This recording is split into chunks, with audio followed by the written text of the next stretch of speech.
ideas collide. This is the Roundtable Exchange.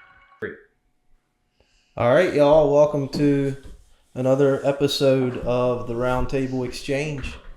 Today's guest, our first guest, and this is episode 1 officially. Well, yesterday was episode 0. Yeah, correct. Henry Glick, better known as Henner, one of my best friends.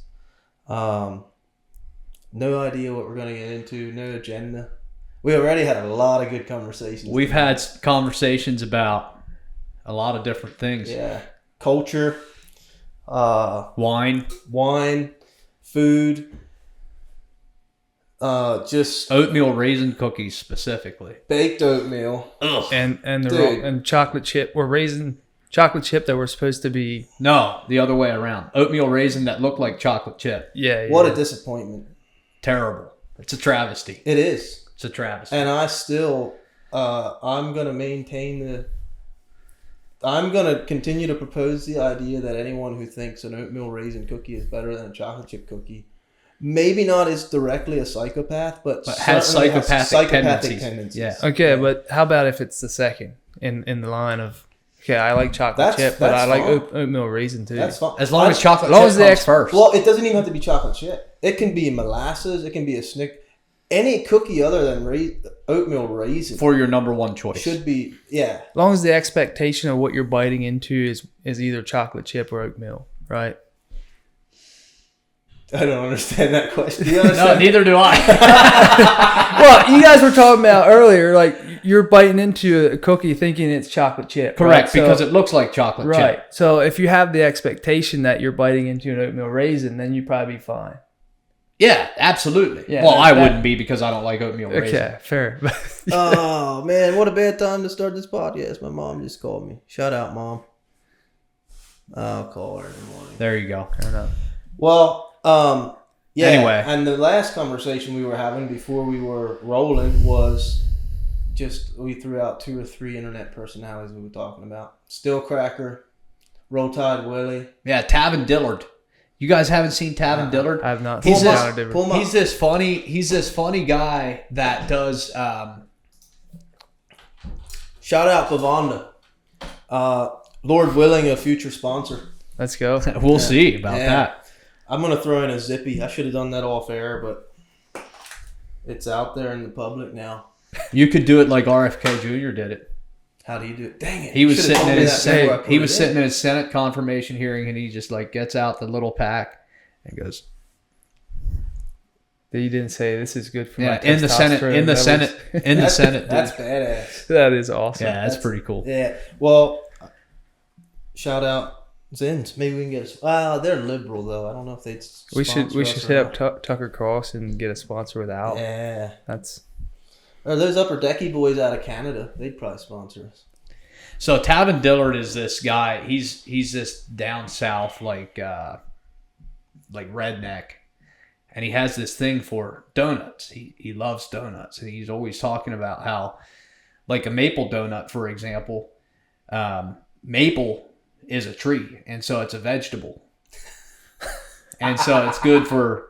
A maple donut is good for your haunches and good for your, all the things. And so it's just hilarious. He does these little videos, these reels that he kind of goes. That's hilarious. And he pulled up. I'm trying to get this full screen on too because it's really helpful to figure out. There we go. What kind of quality control we got going on? Yeah, our internet connection is a little iffy.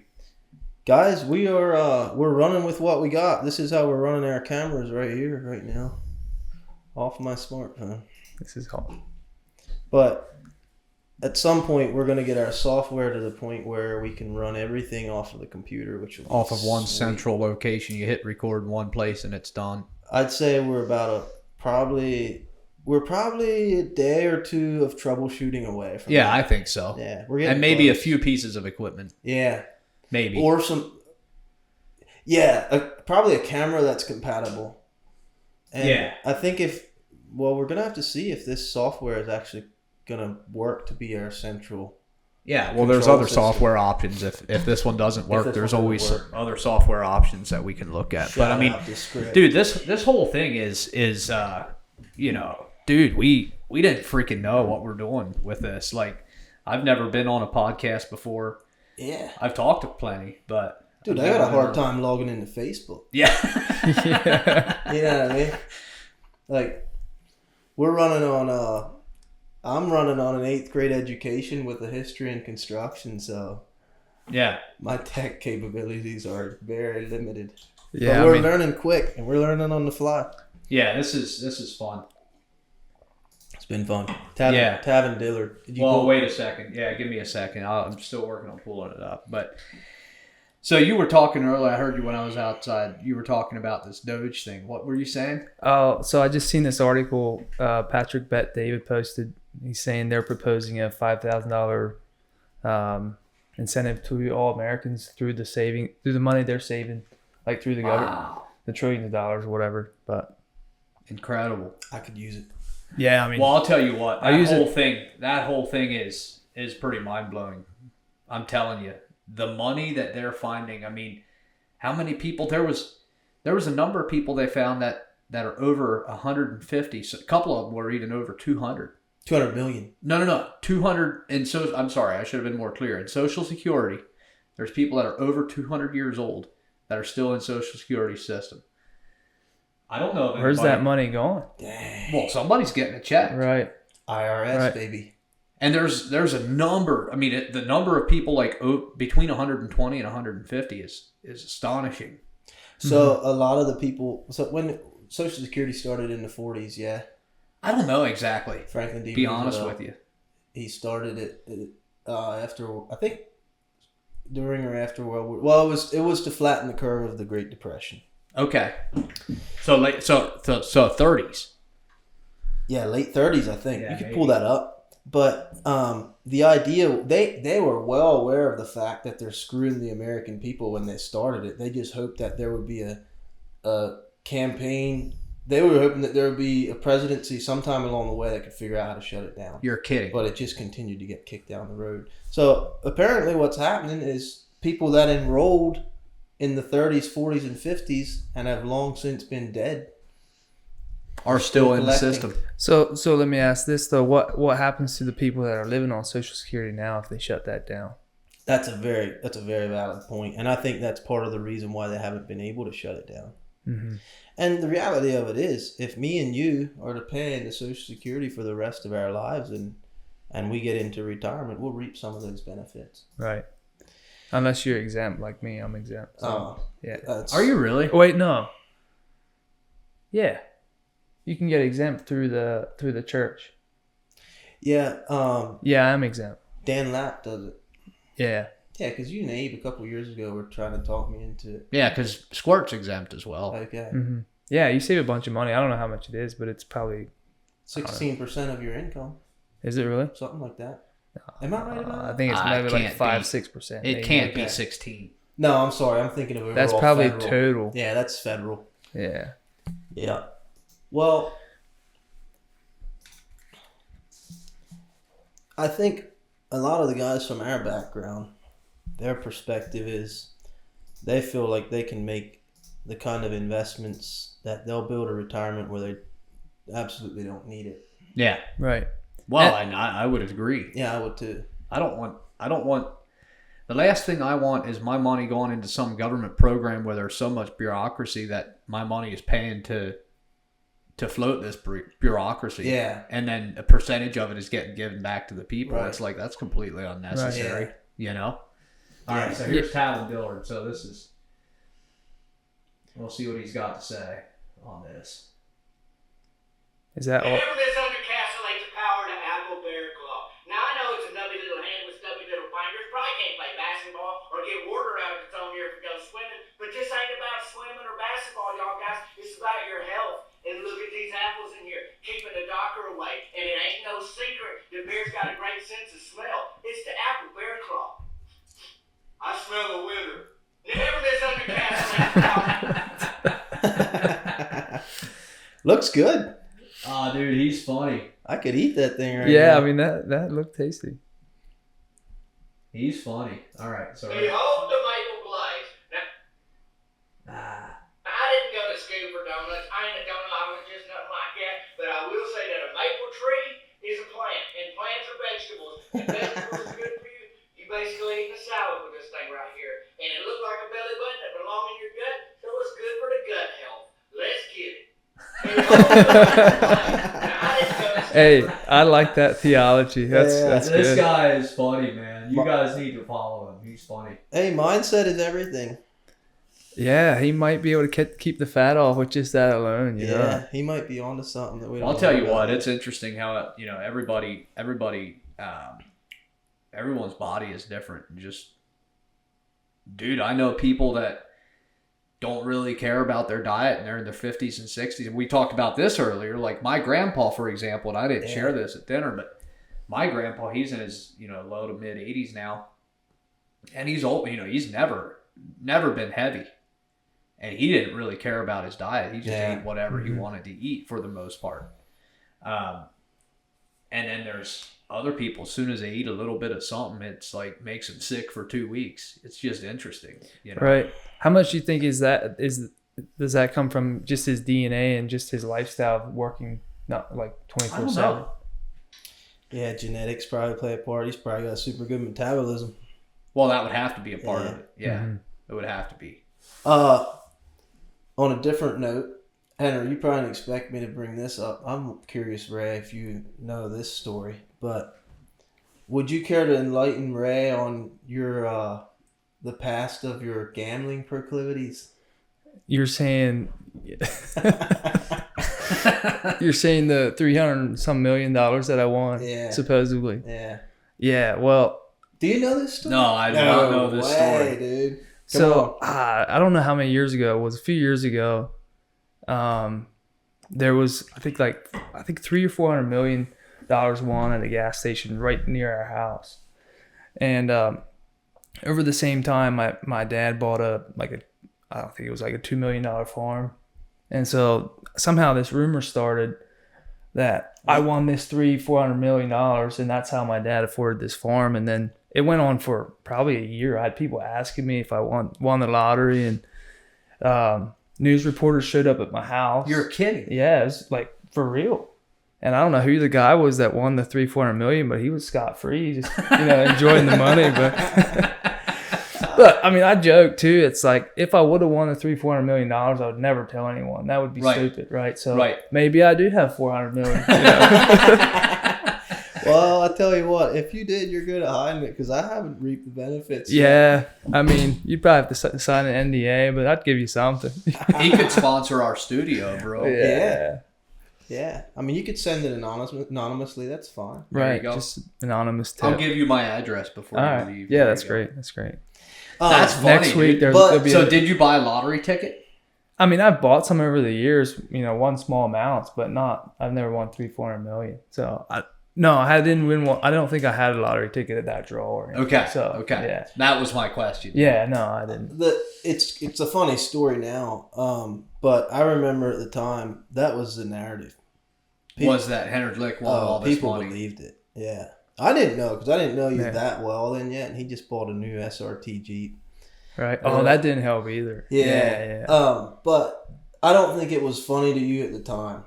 No, I didn't. I mean, I thought it was funny for like the first month, and then after that, it was just annoying. It's like I bet. How bad was it?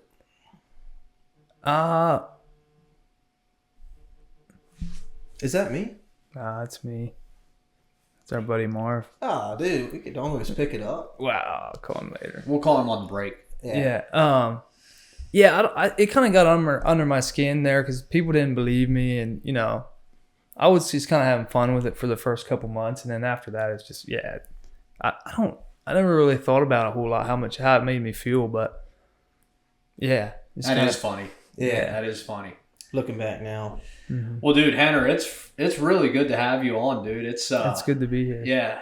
Mel and I were talking about starting this pod and actually planning to start the podcast. And then Mel said, look, Henner's going to be in town next week. And we're like, dude, we don't have anything. We don't have our equipment. We haven't done anything yet. And I'm like, there's no way. And Mel's like, well, Henner really would like to do something. And I'm like, all right, we're going to make it happen. And so if you wouldn't have been coming to town this week, we probably wouldn't be started yet. Yeah. Don't you think that's true, Mel? I don't know that we would have pushed it. We wouldn't have rushed it like we did. And so I'm thankful. But I'm also thankful for you coming here and coming to our house and meeting my daughter and all that. It's cool. For sure, man. I'm happy that you came. Thanks. Yeah, it's been great to be here, and I'm excited to see where this podcast goes and see who you guys get on and just the conversations that you have. So I think I'd be curious to hear a little bit, Henry. I know that you've done a fair amount of different trips and maybe different schools with YWAM. I'd be curious to hear a little bit about your story. Like, what brought you, why did you go to YWAM, and how did you get started with that, and why did you choose the base that you chose, and then what did you do after that initial school, and tell us that story a little bit. Yeah, sure. So I think originally what even introduced me to YWAM was I just met some YWAMers. I'm like, man, these people are so different, right? And I just thought there's something different about these people. Like whatever they have, I want that. And so just led me on this journey. Well, actually, there's kind of a story in that too. I think over that same time I had that was over the time we had a few friends pass away in the ATV accident. Oh, no and kidding. From that, just was in really having a hard time just processing all that, and so that's kind of what finalized my decision to go to YWAM. And then, I'm trying to. I think my experience with YWAM was, man, just I think my biggest takeaway was like just going to a third world country and experiencing life through their eyes and seeing how different their nation was from America, and it just really broadened my worldview and helped me understand that, man, the world's just such a much bigger place than what I had experienced up to that point, which just radically changed my life. Yeah. So what country did you go to, and what were some of the things that you guys were doing while you were there?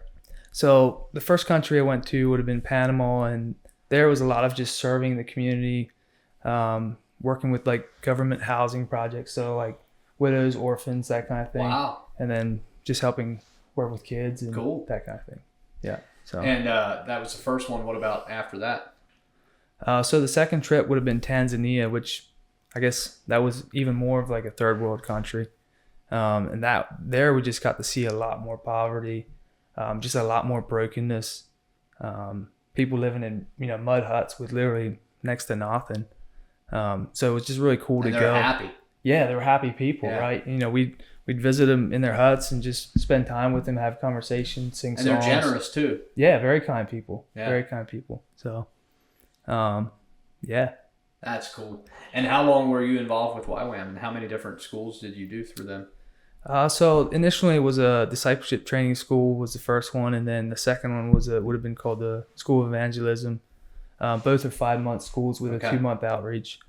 And then I staffed for a few months as well. So got it. Just doing some kid program stuff. Got it. You see yourself going back to YWAM at some level in the future, or not really sure? Nothing long term. I think if I would, it would be probably doing a Bible school.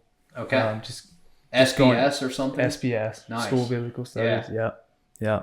I think just, since initially giving my life to the Lord, I've just grew more and more fascinated with the scriptures and just fell in love with the word. And so it's just like, man, if I'd have the opportunity to spend 9 months of studying the Bible, I think that'd be an awesome opportunity. Yeah. So, Mel, you did that, huh? Yeah. SBS. Yeah. Quite an experience. Oh, it's wild, man. Yeah, it's hard to summarize because people like the basic questions are, what did you get out of it, or what was your favorite book? And there's so much, it's like I still have conversations about SBS that are sometimes almost an hour long, just still putting language to that experience. But yeah, I highly recommend the school to most people. I wouldn't recommend it to everyone, but I would say it's one of those things. If you feel like the Lord is leading you to it, I would recommend it and encourage it. Yeah. But it is one of those things like I don't know if this was on the pod last night or if it was just a side conversation that we had, but we've been having a lot of conversations. Yeah, it can throw you into a whirlwind. Yeah, because you're that close to the Word. You're in the Word for 10 to 12 hours a day for 9 months, and you're that close to the Word. It's gonna offend you. It's gonna build you up. It's gonna tear down things that you are sure are true. Mm-hmm. It's a wild experience. That's crazy. Yeah, so I think, obviously I've never done SBS, but I think the older I get, I realize that I hold a lot of opinions, and we talked about this last night, is that I hold a lot of opinions that I don't know where they came from or why I believe what I believe necessarily. And I think a school like that would be good for me to discard those opinions that are worthless, because I'll be the first one to say that if I have an opinion that's not based on truth or fact, then I don't want it anymore, right? And if I have another, like on any of my opinions, if I'm happy to be proven wrong on any opinions that I hold. Generally speaking, I try not to hold my opinions too tightly. Try and hold them somewhat loosely, knowing that somebody else has a different worldview and has a reason to believe something or has an opinion that contradicts mine. I think learning does that in general, right? Because the greater your exposure to the unknown, like if you think about a circle, or let's say as a circle in space, the smaller that circle is, the less contact it has to what is outside of it. And I think understanding and having knowledge is the same thing. The greater and broader that becomes, the greater your connection is to the unknown. And it forces you to kind of let your walls down, if you will, on the things that you think are true or know to be true. Because the more that you learn, the more you learn what you have to unlearn. And I think, I just think that a basic principle of thought is that the greater the more that you know, the greater your exposure is to the unknown. And that's a humbling experience. Yeah. Yeah. Yeah. I've heard it said, the more that I learn, now I lost it. The less that I know. Yeah, it's like you realize you realize how much you don't know. Yeah. As you learn more, you realize how much there is that you really don't know. Yeah. Mm-hmm. Yeah, and one thing that I experienced a lot of in SBS was there's an academic zeal for a lot of people going in, and then 9 months later you have a totally different individual, like someone who burnt out. Not necessarily burnt out, but can be. It could be burnt out, but that academic zeal often turns into a peace and understanding that you're never going to know it all. As you guys know, biblical studies, man, it's incredibly humbling.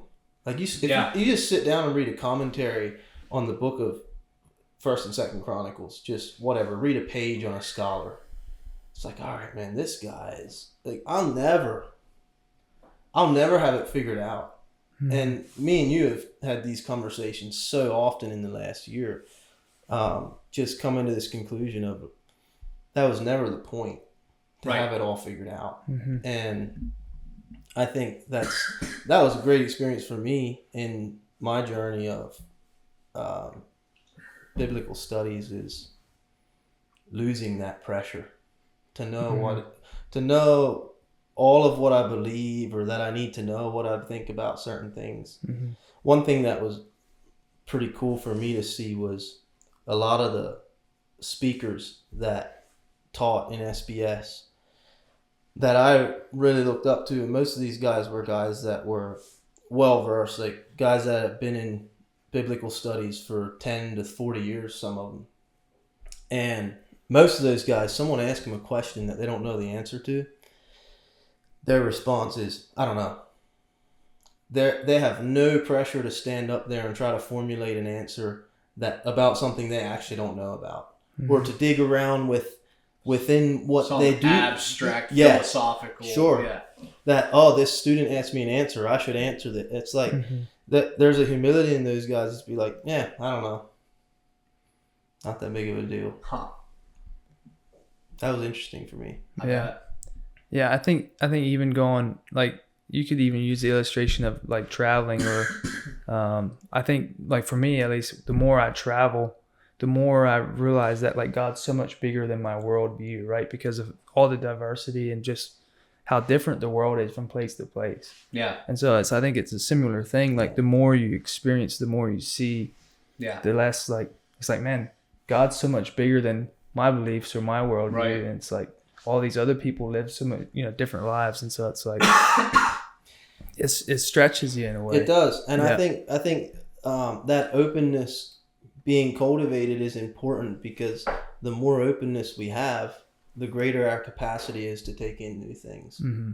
It's the same way, whether it's worldview, culture, theology, philosophy. If you go in with all these preconceived ideas and you're pretty set on those, well, then you don't really have a point on going into learning more. Yeah. If you're not willing to lay down what you already have. Right. Right. Henry, you're a reader. What book are you reading right now? Well, I kind of laid down pretty much every book except the Bible in the last probably 3-4 months. But one of the things I will say in the books regard, I read a lot of like philosophy stuff, and I think just in like setting aside other books and just reading the Bible, I'm just realizing that a lot of this like philosophy is really deeply connected with what the Bible has to say, Sure. right? So it's like you read like Meditations, Marcus Aurelius, some of these, old school guys, and it's like a lot of their principles, their philosophies are, Based on the Bible. Right. So you're reading Christian philosophers or mainstream philosophers or both? both. Yeah. I like Ryan Holiday. That's well, I don't know if he's a philosopher, but he studies all the ancient philosophers and he writes about it. So I like reading. I like him as a writer because he's a great story writer. He translates those stories well. So I know one book I read was called Courage is Calling, and he just lays out all the different stories. But great book. Who would you say is your favorite Christian philosopher? If you had one. I don't even know if I have one. Okay. Yeah. I would say, honestly, I probably don't even read a lot of Christian philosophy. Okay. But, Okay. Yeah. Interesting. Yeah. What if you had to pick whether it's self-help, philosophy, theology, a book, and let's say the last year, which one do you think had the biggest impact on you and why? Man. It's not coming to me right now, but I know there's one. Yeah, I don't have the name. I'll think of it. Sure. Yeah. I like that you recommended a book to me, and I just listened to a good chunk of it, the audio book. It was that Holocaust survivor. Mm-hmm. Is it called The Power of Positivity or something like that? No, I think it's called The Happiest Man on Earth. The Happiest Man on Earth. Yeah. Yeah. Fascinating story. Very cool. Yeah. Yeah. How about you, Ray? What's a favorite book or a book that's changed your life? So one of the most impactful books in my life is Fresh Wind, Fresh Fire. Have you read it? Are you familiar with it? I'm not familiar with it, no.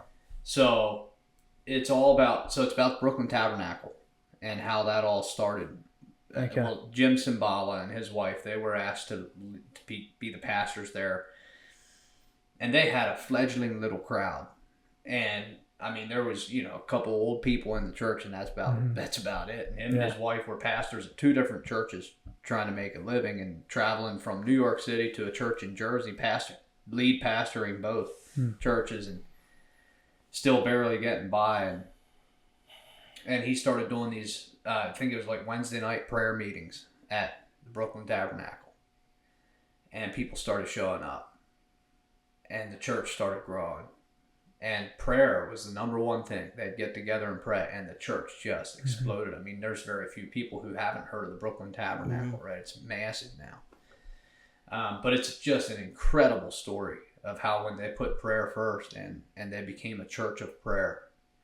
And then eventually became very famous with their choir. Their choir won several awards and so forth. They put together a world-class choir. And it's just a fascinating book. Wow. It's a fascinating story. I would say another book that's been really impactful to me is I Don't Have Enough Faith to Be an Atheist. That book is it's an apologetics book. And that book was good because the case that he makes essentially is that it takes more faith to be an atheist than it does to be a Christian.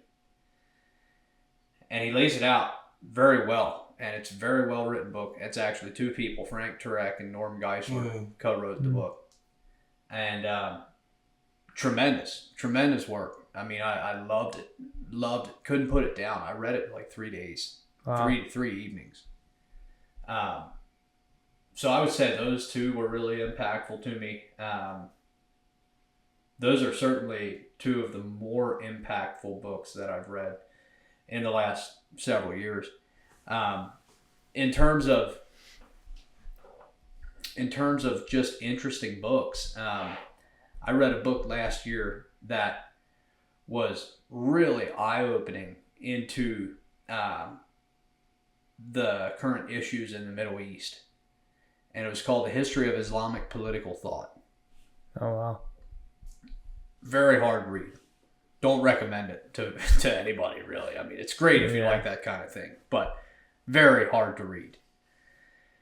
But I mean, it is tremendous. It is. It talks about how the Muslims started, and why there's different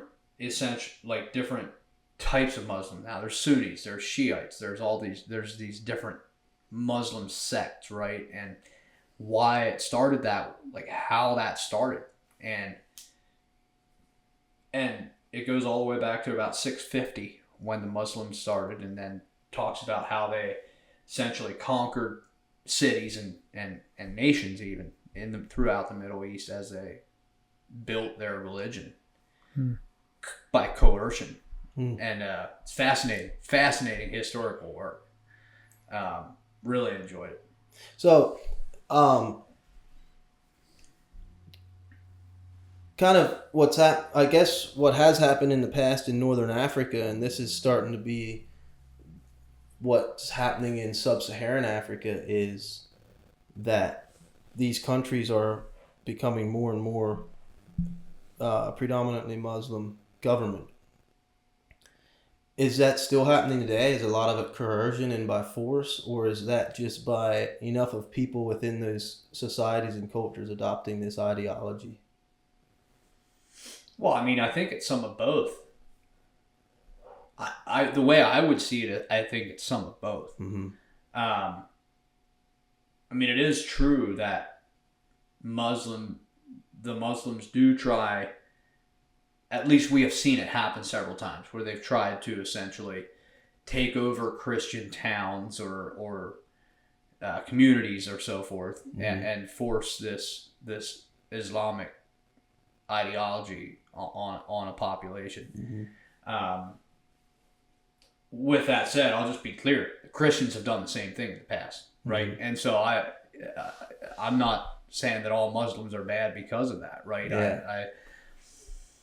I mean, you look at the Crusades, for example, and then John Calvin and the Reformers, and some of the history there is incredibly dark, incredibly dark. And so, but I do think currently today, I think we're probably seeing more of it's just what people are actually coming to believe it, and then those people have influence in their governments and so forth. So it's almost more evangelism and judicial than force and coercion. That would be my view. Yeah. Now I haven't been to the Middle East, so I can't speak with any authority on this, but that would be based on what I can as far as I can tell. Yeah. It would be. Would you disagree? I'm not. I mean, I've never been to Northern Africa. I think in Mozambique, which is the only African country I've been to, it was more judicial and it's more of a ideological transition than it is coercion. Yeah. Now in the north, there's the ongoing war between Al-Shabaab, which is a radical Islamic group, but they don't have any jurisdiction in Mozambique. They're just terrorists. But a lot of Mozambique is already under Islamic influence, based on conversion. So Mel, tell us about your Mozambique trip. Oh boy, where do we start? Hey man, when we get off the plane, maybe that's a good start. I mean, as soon as we got there, yeah. What was that experience like for you?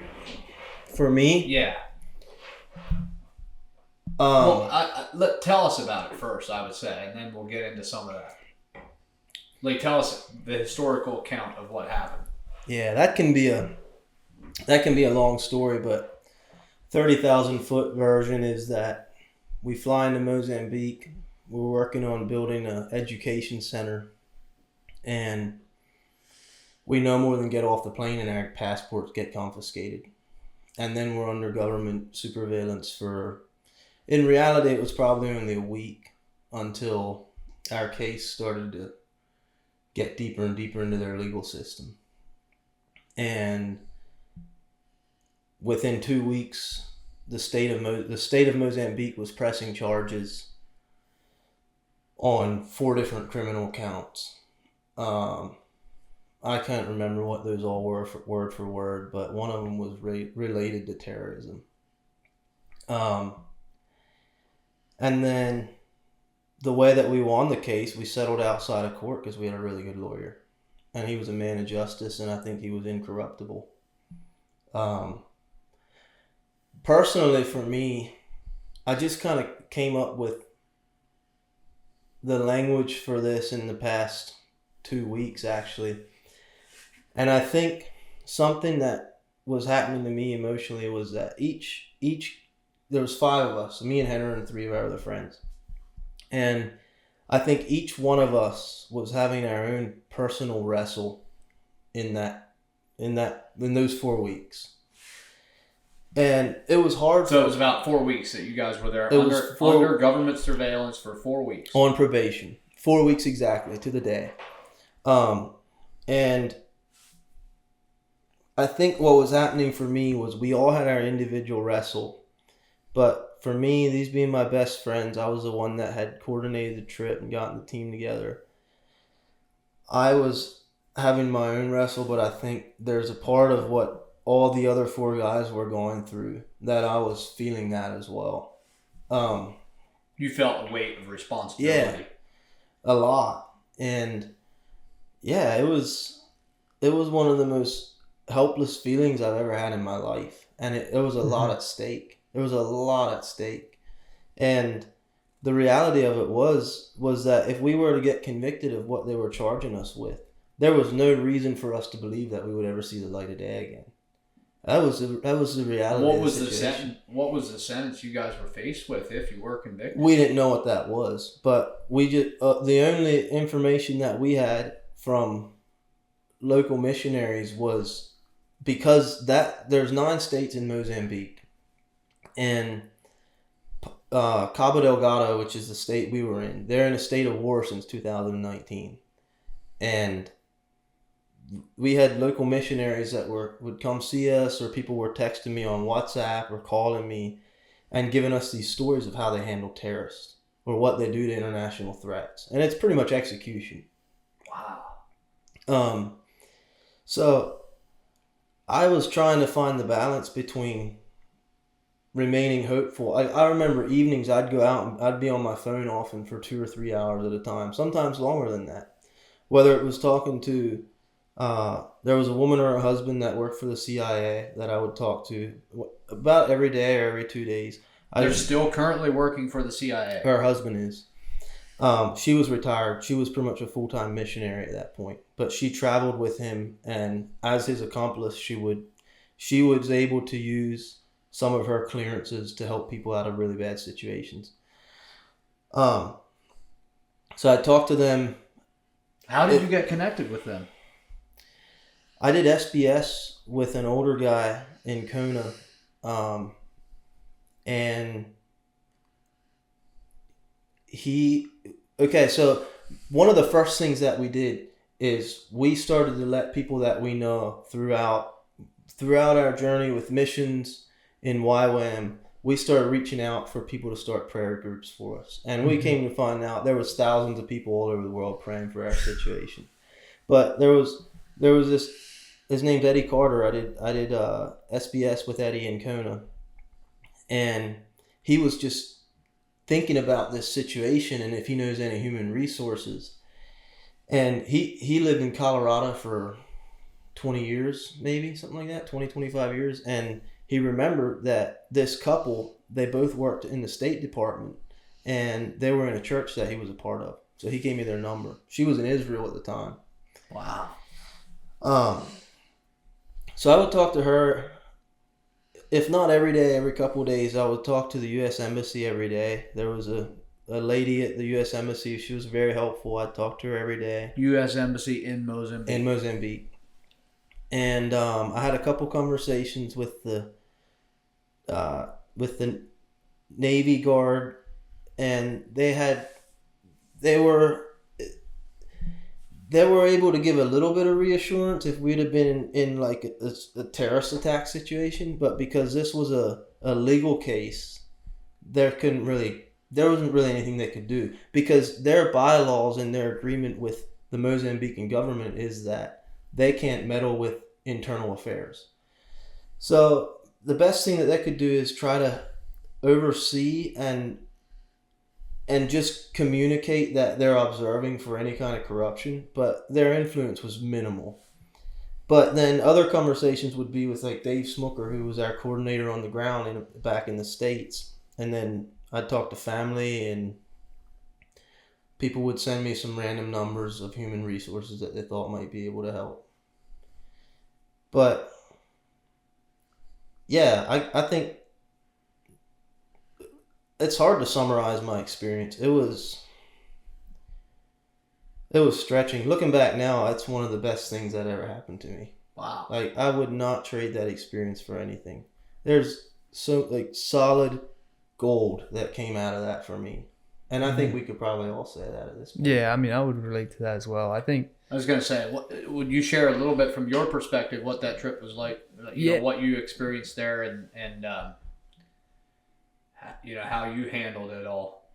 Yeah, I think well, for me and probably the rest of us guys aside from Mel, we didn't have a ton of information, right? And we weren't part of the conversations that were happening.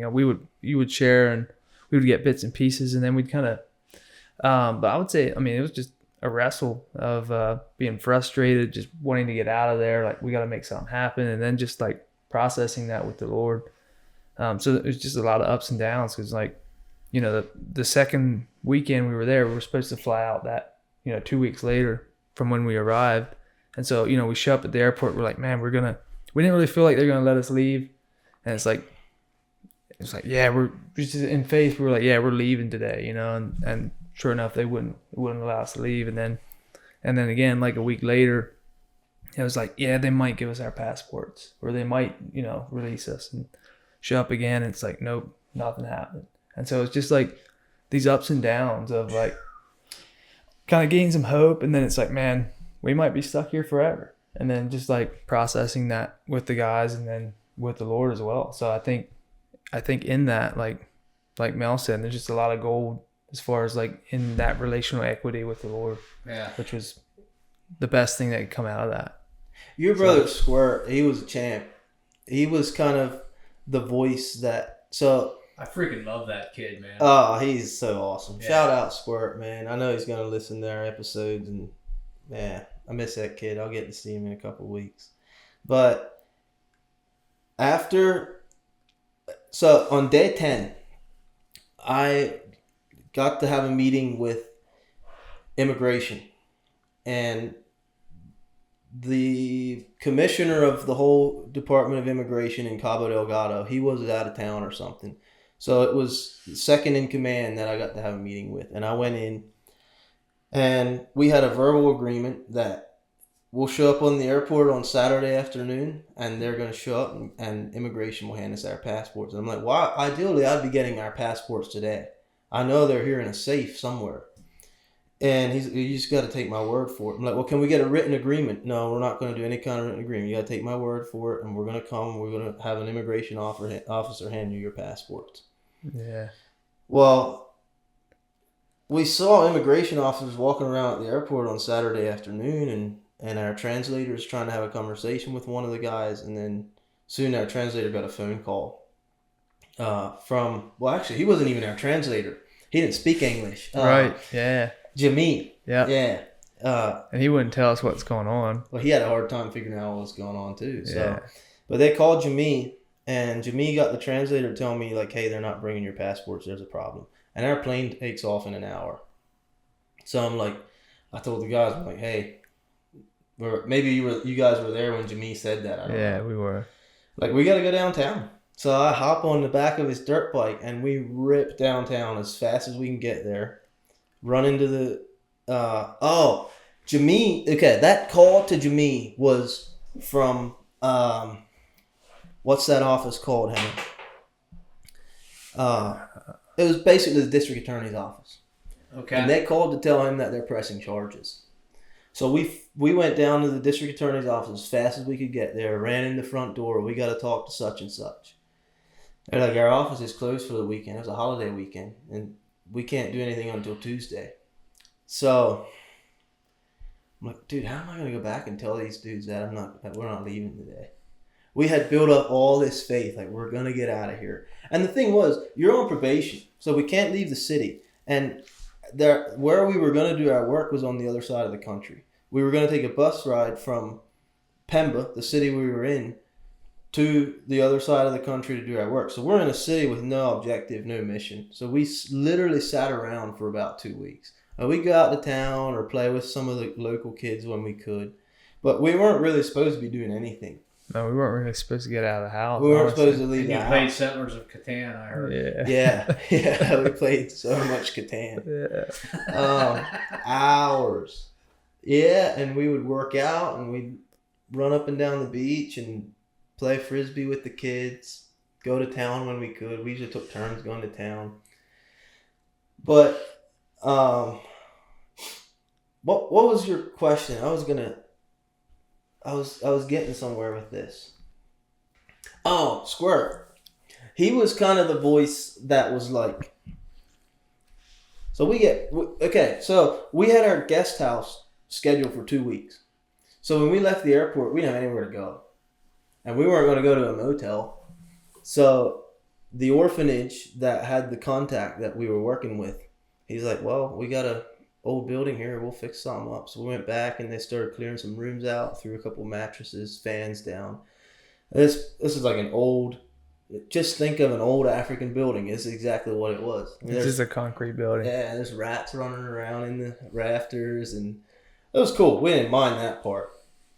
But we got set up, and then at that point, that was a love for a lot of us. We were very defeated because that felt very exposing when we found out, all right, we're actually having charges pressed against us now. And the next day was Sunday, and was it a Saturday or a Sunday? Squirt was kind of the voice that was like, we're gonna be here. We might as well do missions. Like, we might as well do ministry, right? And he had made the comment somewhere in the timeline. He had made the comment, we might be here for a year. We don't know when we're getting out.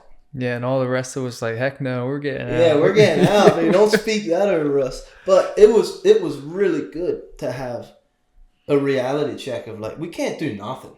We have to do something. Mm-hmm.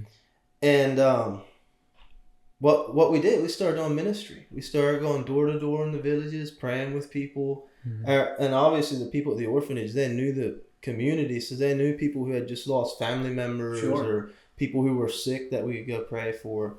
And I think for the most part, we actually enjoyed those last 2 weeks more than we did the first 2 weeks. Yeah, I would agree. Even though the intensity of our situation had gone from like a 3 to like a 10. Right. Which a big part of that was probably because we weren't just sitting at the house anymore. Yeah. Like, we actually were part of the community and we were serving and doing stuff. So Right. Yeah. made a big difference. But it was interesting too because it felt like every day that, well, it wasn't always the same. It was a roller coaster, but the tension did kind of build. Mm-hmm. You know, it was like, okay, we do need to get out of here. Mm-hmm. Yeah, I'll never forget. I mean, so, you know, the day that they left us leave, which would have been like 4 weeks after we got there, we get to the airport, man, and they're like, they make us sit outside for an hour till we start like, and then they take us through security, and they still haven't given us our passports. Wow. And we're like, dude, just give us our passports. Like, we wanted to hold on to the passport, right? And it's like, That was your ticket. yeah, we're And like, once we have that, they can't take that And from none us. of these immigration officers speak English. Right. So no one can tell us what's going on. And then, yeah, we're sitting in the terminal. Finally, they take us into like the terminal area, and here the whole airport gets shut down, and the Mozambique president flies in. So there's like thousands of people on the runway, like cheering for this guy, security everywhere, like snipers on the buildings. And we're like, what the heck are we part of here? You know? And we still don't have our passports. Wow. So, yeah. Smart never told me this part of the story. Yeah. Yeah. Well, the crazy thing is, so Marv had a different flight than the rest of us. The other four guys, we got on a different flight, and they kept our passports, gave them to the flight attendant, and so we fly into South Africa. South Africa, and they still didn't give us our passports. They stuck us in a holding cell, Yeah.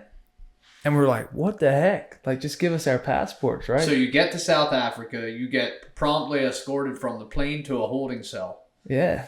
This was the worst part for me. We get to South Africa, and we go through immigration in South Africa.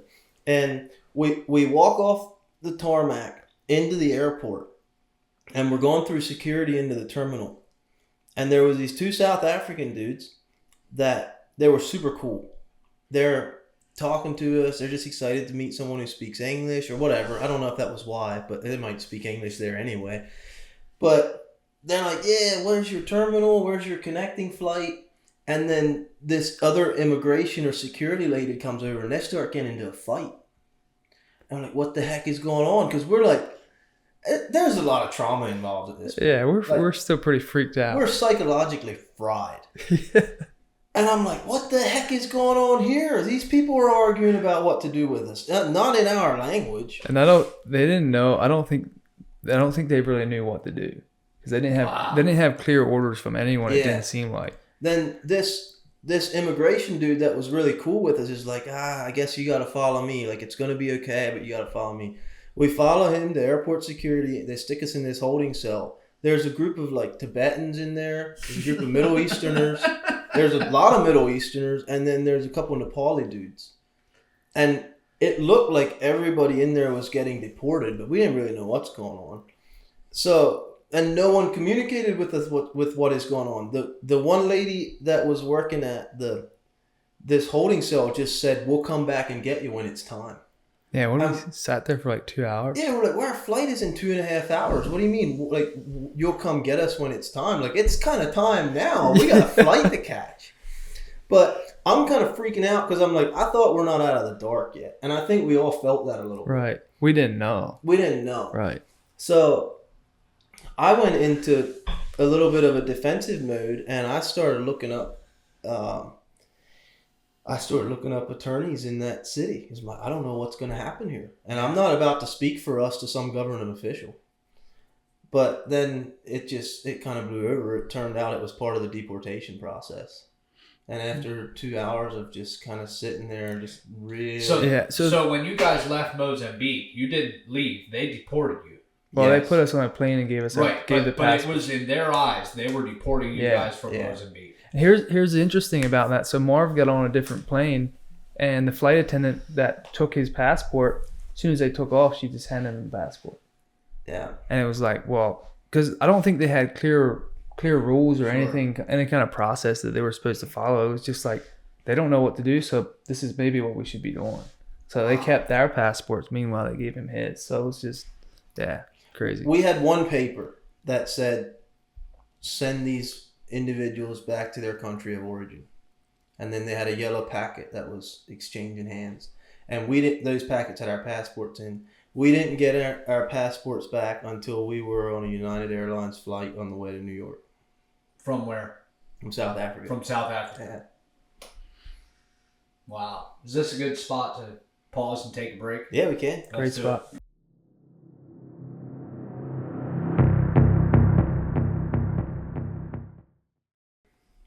All right, we're back. Good break, guys. Good break was cornbread. Yeah, that was good. Some Did cornbread and jalapeno honey. cornbread. Cheddar jalapeno cornbread. Some honey on top. There you go, buddy. Was Yes, that sir. is that your recipe, or did you find that somewhere? No, I found a cornbread recipe, and then I added in the cheddar and the jalapeno. You dirty dog. Yeah. Good touch. Good touch. Dude, I'm a big jalapeno guy. That was Add it to everything. I make the my own. jalapeno and cheddar cheese was your idea. Yeah, No, it wasn't. it was Somebody too. told you about No, nobody told me. it. I'm not buying it. You're not. that Dude, I smart. love jalapeno. I make my own jalapeno hot sauce. And cayenne, actually. I make 2 different hot sauces. This guy. He's got a lot of stuff that he makes that I haven't seen Yeah, I mean, it sounds awesome. yet. Which is all the more. You I'm, keep I'm coming just, around long enough, Yeah. baby. You'll see it. I'm just trying to get free food out of you. I'm out of the jalapeno hot sauce, but I have some cayenne. Yeah, You can take a little jar with you if you want. that's all right. No, dude, the jalapeno cheddar with the cornbread, that's brilliant. Oh, it's delicious. Yeah. Huh? Yes. Yeah. Very How'd good. you come up with that idea? I love jalapeno, dude. Put this in some cornbread. Yeah, chop them up and put them in there. You should do something with that. Fresh jalapenos. Because that's not not just anybody would think of that combination. Yeah, but it's good. Yeah, it's good. Very Tastes great. Maybe you should market that to Cracker Barrel. Yeah, I don't know. Their cornbread could use a facelift. I'm a big fan of good cornbread. I'm too. My sister-in-law makes the best cornbread in the world. Better than that. Well, it doesn't have jalapenos and cheddar cheese in it. Shoot. Well, that's good. What did you say the name of that book was? The Courage to be Disliked. Yeah, I mean, it goes into philosophy of like dealing with trauma, different things, and like how your subconscious beliefs affect the way you live your life. And it's just, super straightforward. Yeah. Wow. I just got it on Audible, so I'm probably going to start listening to it tomorrow morning. You guys want to listen to an interesting podcast episode? Sean Ryan just released one a couple days ago with Travis Haley. He's a former Navy SEAL. And then after he got out of the SEALs, he got a call from Blackwater to do private contracting work. Got sent back over into Iraq. Had him on. Sean had him on a show, 4.5-hour show. Excellent. I mean, just really good. I gotta check it out. You guys know John McPhee? I've heard the name. I'm not real familiar. Yeah, I mean, just from the stories you talked about, that's about it. Yeah. He's a ex-Delta Force. Served in Afghanistan and Iraq. Yeah, he's not a family-friendly guy, Okay. but he's awesome. Well, Travis Haley isn't either. Okay. Yeah. No, I mean, yeah. Yeah, John McPhee had this thing where he was on Sean Ryan and Joe Rogan, and near the end of the podcast, his slogan is "Chaos is my jam." He's nutty. And toward the end of the podcast, Joe Rogan asked him if we're gonna go to war with the cartel, and he gave his little shtick on the cartel. They've been entrenched for 20 years. They're training. They've had a lot of weapons. But he's like, if you tell me we're going to go hunt down the cartel tomorrow, I'll pack my frags extra careful. Check out John Murphy. He's fun. Well, you know what's crazy about that whole thing is, I don't remember who it was. Somebody said on the Sean Ryan show just a few weeks ago, one of his latest episodes, said that there's money that we sent to Ukraine in the form of weapons that the Ukrainians are selling, and you can buy them on the open market, on the black market, right? But these cartels are picking up these weapons. Mexican cartels are buying weapons that were sent from the U.S. to Ukraine, and Ukraine's selling them. Dude, it's insane. I believe it. It's mind-boggling. Yeah.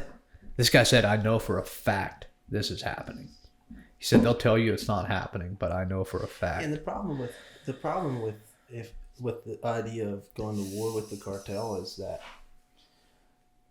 our government is compromised to the point where they're going to know we're coming. Yeah. Well, it's true. I was just reading an article today.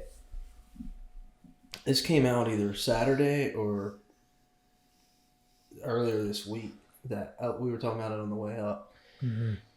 The cartel is threatening kamikaze drone strikes on the southern border, and they were shooting at guards at Guantanamo Bay.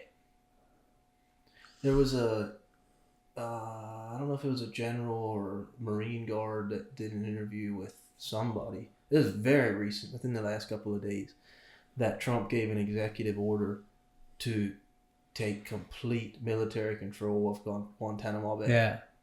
So tensions are definitely high. Yeah. We were talking about what would warfare with the cartel look like. And I think that when it comes to boots on the ground, there'd probably be a lot of fatalities. Like, they have real weapons, they have real soldiers who do real training. Yeah. But I think our intelligence compared to theirs is overwhelming, and technology. I agree. Yeah. I agree. But here's the problem is that, I mean, this isn't the cartel, but, look at like these ICE raids that have been going on, right? ICE showed up in Colorado to arrest these, what is it? The Venezuelans. Tren de Aragua, the Venezuelan gang guys. Yeah. And they're all gone. It's like, where are they, right? I mean, somebody tipped them off. And the belief is that it was, their operating belief at the moment is that it was somebody from within the FBI. And so you say, our intelligence surpasses the cartel. Well, the FBI is our intelligence. If our intelligence system has leaks, like in that case, where the FBI told these people that ICE is showing up on this day, well, that's a huge problem. Yeah, it's a huge problem. And so it's going to be interesting to see what happens. Yeah, it's going to be interesting. But at the end of the day, they're only a $3 billion enterprise, so yeah. I mean, they have the advantage too with, like, they know their ground that they're on. Like, they would have better understanding of their territories. But that could be said for everywhere that we've gone to war. That's true. That's true. Yeah. I don't think it's a fair fight, if it is a fight. But here's the problem. That's not to say we wouldn't lose American lives. Well, here's the problem. Why? My question is, why do we go to war? If you look at the last wars that we've gone to, right, and the last conflicts that we've entered, why did we go? Right? And so my point is, back in a few decades ago, let's say 2000, maybe a little before 2000, somewhere around that time frame, we sent troops into Liberia. There's a civil war there. Mm-hmm. And we sent troops. Well, why did we send troops to Liberia? Well, as it turns out, 25% of the United States rubber. I was going to say, let me guess, is it resources? Absolutely. Yeah.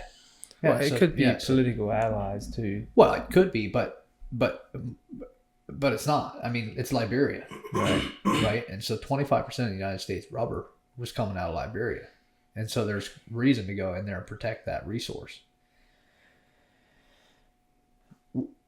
The same thing's happening in Nigeria. There's a civil war in Nigeria as well. We're not doing anything in Nigeria. Yeah. Or any of these other countries where there's civil wars. Take Yemen, for example. Nothing happening as far as we're concerned, right? Because there's nothing there that we want. Not resources? No, there's nothing there that we want. Yeah. And so therefore we don't even go in. We don't intervene. Yeah. Right. And so my question is, as it relates to Mexico and the cartels, well, let's just say the cartels. What do they have that we want? Well, they're affecting America in the sense of what they're bringing into But America. Do our leaders care? Yeah, I think so.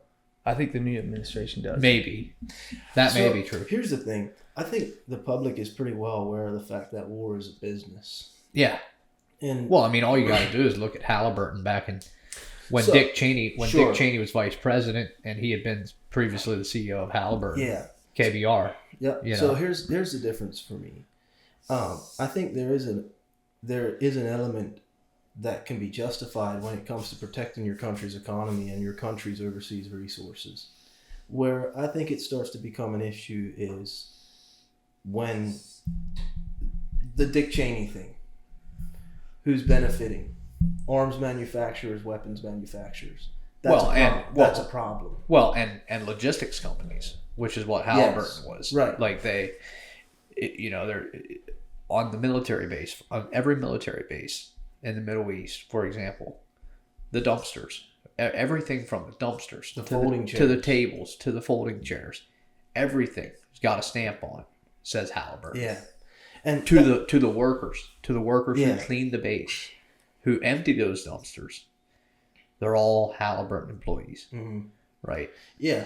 And I think there's a difference between manufacturing more to generate income for logistics companies. Which also happens. As opposed to actually protecting foreign assets and resources. Now, it's hard to make the case that it justifies war. It's very hard to make the case, but there is a reality to we need to protect our economy and our resources that come into our country. But it doesn't justify war. You can't persuade, you can't convince me of that. So how do you avoid that? That's a really good question. Yeah. And I think that's the political battle that I don't really have a grid for or understand. But it's also not that we're starting that war, right? I mean, we're essentially joining one side of the war and taking their side. Sure. That's we're essentially finding what who has happens. common interest. Well, not even necessarily. We're just trying to stop the war. I see what you're saying. Do you follow me? Yeah, we're just picking a side and saying, okay, we're going to back these guys. Sometimes it's the people in power. Sometimes it's the rebels, right? Right. Yeah, and that's dicey because then it's like you disregard the interest of the people on the ground. Well, yeah, and then you look at it and it's like, okay, I'm an American taxpayer, and how much money got spent on this war? Yeah. And how many people died? And my money funded that. Yeah. You know? That's true. Yeah. Well, but I mean, and you know, I mean, shoot, the same could be said for, you were talking about that thing with Doge. You know, it's like this money that's being spent in completely ridiculous ways, right? Right. And it's like, why can we not know? Like, when I pay taxes every year, why can't I get an itemized list of where that money's going? Yeah. Right? Mm-hmm. You would think it shouldn't be that difficult, right? Yeah, and that's I mean, they're spending $20 million on a Sesame Street production in Iraq. Well, I mean, and an X amount on a freaking, transgender comic book for, in $110,000 for an LGBTQ campaign in Armenia. Well, yeah. At the end of the heck is that? Right.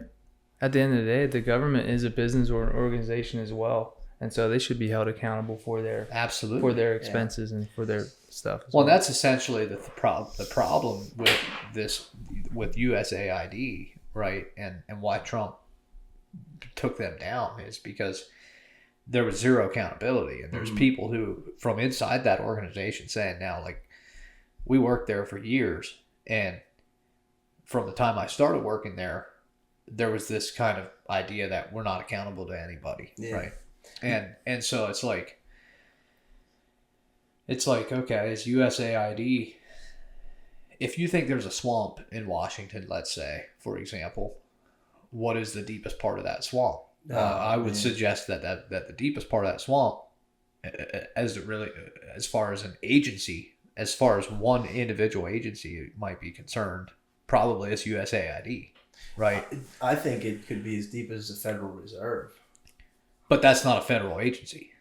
Yeah, fair enough. But in terms of... No, I understand what you're saying. In terms of liquidity or liquid size. Okay, but you're aware that the Federal Reserve is not a government entity. Right, yeah. They're decentralized. It's a privately owned bank. Yeah. Yeah. Which is a shocking fact, by the way. I mean, it's retarded. Yeah. But, I mean, it's common knowledge. Yeah, there's a lot of people that don't know. There's a lot of people that, okay. Well, it's just this thing. They play these tricks on you, right? By calling it the Federal Reserve, automatically people think it's part of the federal government. Sure. Same thing with USAID, right? I'd heard of USAID before. Never knew what they did, right? But USAID, it's USAID. But that is a government agency, correct? It is. But my point is, when you think USAID, what do you think that agency does? Oh, you would think foreign aid. Well, you would think humanitarian aid. Sure. Right? Yeah. That's a tiny, a minuscule amount of what they do. Yeah. Right? I mean, it's like that's a very small percentage of what they actually do is humanitarian aid.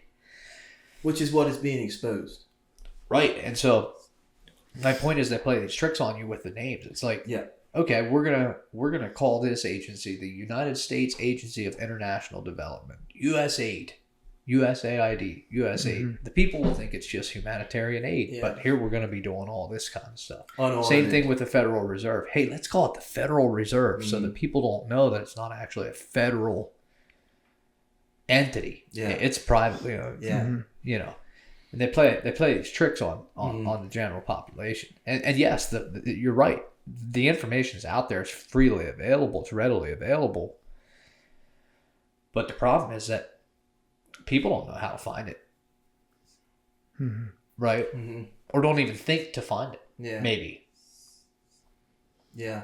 And so that's the problem. And I'm somewhat convinced at this point that our American population has become so passive, we don't even care anymore.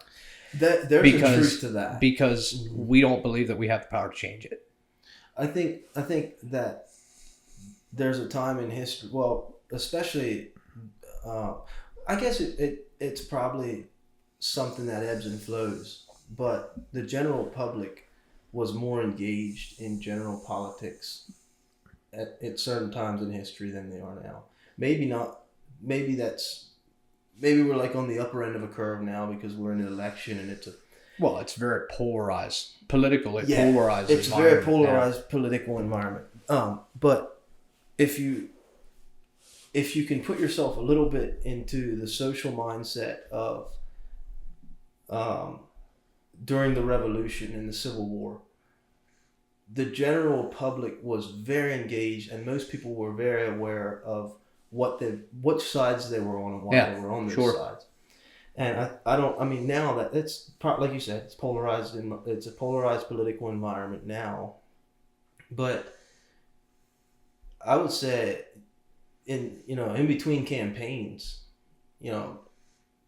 during Trump's campaign, it might have been more polarized. But in the last 4 years, a lot of people are kind of like, well, it doesn't affect me that much.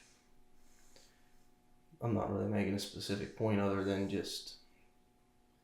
You're trying to hear yourself talk. I'm just kidding. I'm just verbally processing. But, sure. Yeah, I think it's still important. Yeah. To know these things and be aware, because we all have the right to vote. And one of the things that Elon Musk has said in the last couple of weeks is the media is still trying to persuade the public that they're going against our rights, our constitutional rights. Mm-hmm. But he keeps making the point, well, this is what the public voted for. They wanted us to bring accountability to DC. To the federal government. The same, that's still true today. Like, the majority of people are still saying, yeah, this is what we want. Yeah. Right, so. Because they won the popular vote, they won the electoral vote. Yeah. What's the problem? Well, I mean, even just like today on my plane ride here, I was sitting next to the guy reading the New York Post, right? And it was like all these articles about Trump and what he's doing and how it's going to affect the economy in a negative way, right? So it's like everything was negative. Yeah. So it's like, well, yeah, they have a narrative and they're trying to Absolutely. spread that. Yeah. But I think when I think about all this stuff, it's like, well, let's say you own a business, right? And you do a financial audit and you say, hey, I need to make all these changes, right? What kind of effect is that going to have on the economy, say, in the next year or so? I don't know. Do you think it's going to be? Yeah, I think it might get harder. It might get worse before it gets better. Yeah. In a sense of It like could. prices It could. go up. Things are going to change. Well, I mean, this whole thing, what the Democrats are trying to do now is like, oh, eggs are still expensive. Well, no freaking kidding. You killed hundreds of thousands of them right before Trump took office. You ordered hundreds of thousands of chickens to be killed because they had this avian flu, right? And it's like, okay, well, when are eggs going to get cheaper? Well, when the next batch of chickens comes up and starts laying eggs. Right. Well, I mean, just like COVID, when Trump came into office, I mean, they tried to blame all that stuff on him. That was already the previous 4 years. Yeah. Yeah, that's true. Yeah. Did you guys see Trump and Elon Musk presser last week? Yeah. I thought it was kind of funny. We were talking about, so a lot of these agencies can't even pass an audit, right? And they're not going to pass an audit, which is why they're going to be shut down. But Elon, he said in such a smug way, he's like,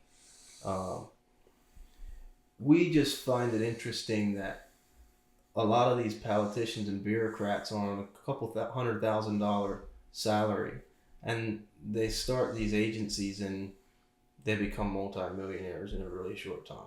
Yeah. Yeah, and then we wonder why they're trying to stop what's going on now, like the financial audit. Like, why would they not want that? Yeah. Right. Why would we be opposed to that? Right. Yeah. And look, I'm no fan of Elon Musk. I'll just be honest. Sure. The guy scares me. That's just the honest truth. The guy scares You're me. talking about how much power he has. The power he has, and the money that I'm talking. Take Doge, like what he's doing with Doge. Huge fan, right? The person Elon Musk, not a fan. Fair enough. Just because of the amount of money that he has and the power that comes with that money, it is enough to change the world in a very positive way. Yes. Okay, but in a negative way too, if he so desires. Right, but so what you're saying though is if we look at our Constitution and say, hey, he earned his way there. Oh yeah, I'm not saying he shouldn't have the money that he has. Are you saying he shouldn't have the power either? No, totally not. I'm not saying that at all. Right. All I'm saying is, oh no, I believe he's. I mean, at least to some degree, he's earned every dime that he has, right? And so I'm fine with him having the money and the power that comes with it. I'm just not convinced that he's a good man. Fair enough. Right. And so that scares me a little bit. What do you think about, so he's got a lot of power even just wrapped up in, Starlink and that kind of thing, right? So, he can control a lot of things just based on that. Even you look at the Ukrainian-Russian war, right? So, I mean, you think the government should step in and do, take some of that power, or what do you think? No, I mean, I don't think that the government should step in and take any power away from the guy, right? Or any of his money, as far as that goes. This whole tax the rich thing is stupid, right? I mean, I'm pretty much anti-tax for the most part, and so this whole idea that the rich should get taxed more than the poor, percentage wise, I don't, It's never there's fixed an economy. well, there's fringe elements out there that'll say, tax the rich 95%. Well, it's like, well, that's going to create a problem because now you're not going to have anybody aspiring to be rich anymore. And what goes away when nobody aspires to have that kind of money is innovation, right? Yeah. Innovation stops when capitalism goes away. Mm-hmm. Innovation stops, and that is when a society switches from capitalism to socialism or any form of socialism, communism included. Innovation dies. Yeah, it's gone, right? And it's never worked throughout history. There's many civilizations that have tried this whole socialist idea. So, and then it creates all kinds of problems. Another issue is that any nation that is going to hold a reputable place in the world and be best for its people needs to have metropolises. San Diego, Los Angeles, New York, Miami, Chicago. Big cities. The people that generate economy in those places are the people who have the most power, influence, and money and resources. Are you gonna continue to put crippling taxes on all of your resources? That's a stupid idea. Yeah. You're gonna have less resources. Yeah, I mean, I think the only time the government should step in and make some adjustments in those power dynamics is if it violates the Constitution or violates the rights of the people. Like if it's not beneficial for America, and if they're American citizens, they should be held accountable. That's right. Right. Yeah. I mean, the way I view government is and you and I have spoken about this. I've very basic view of government.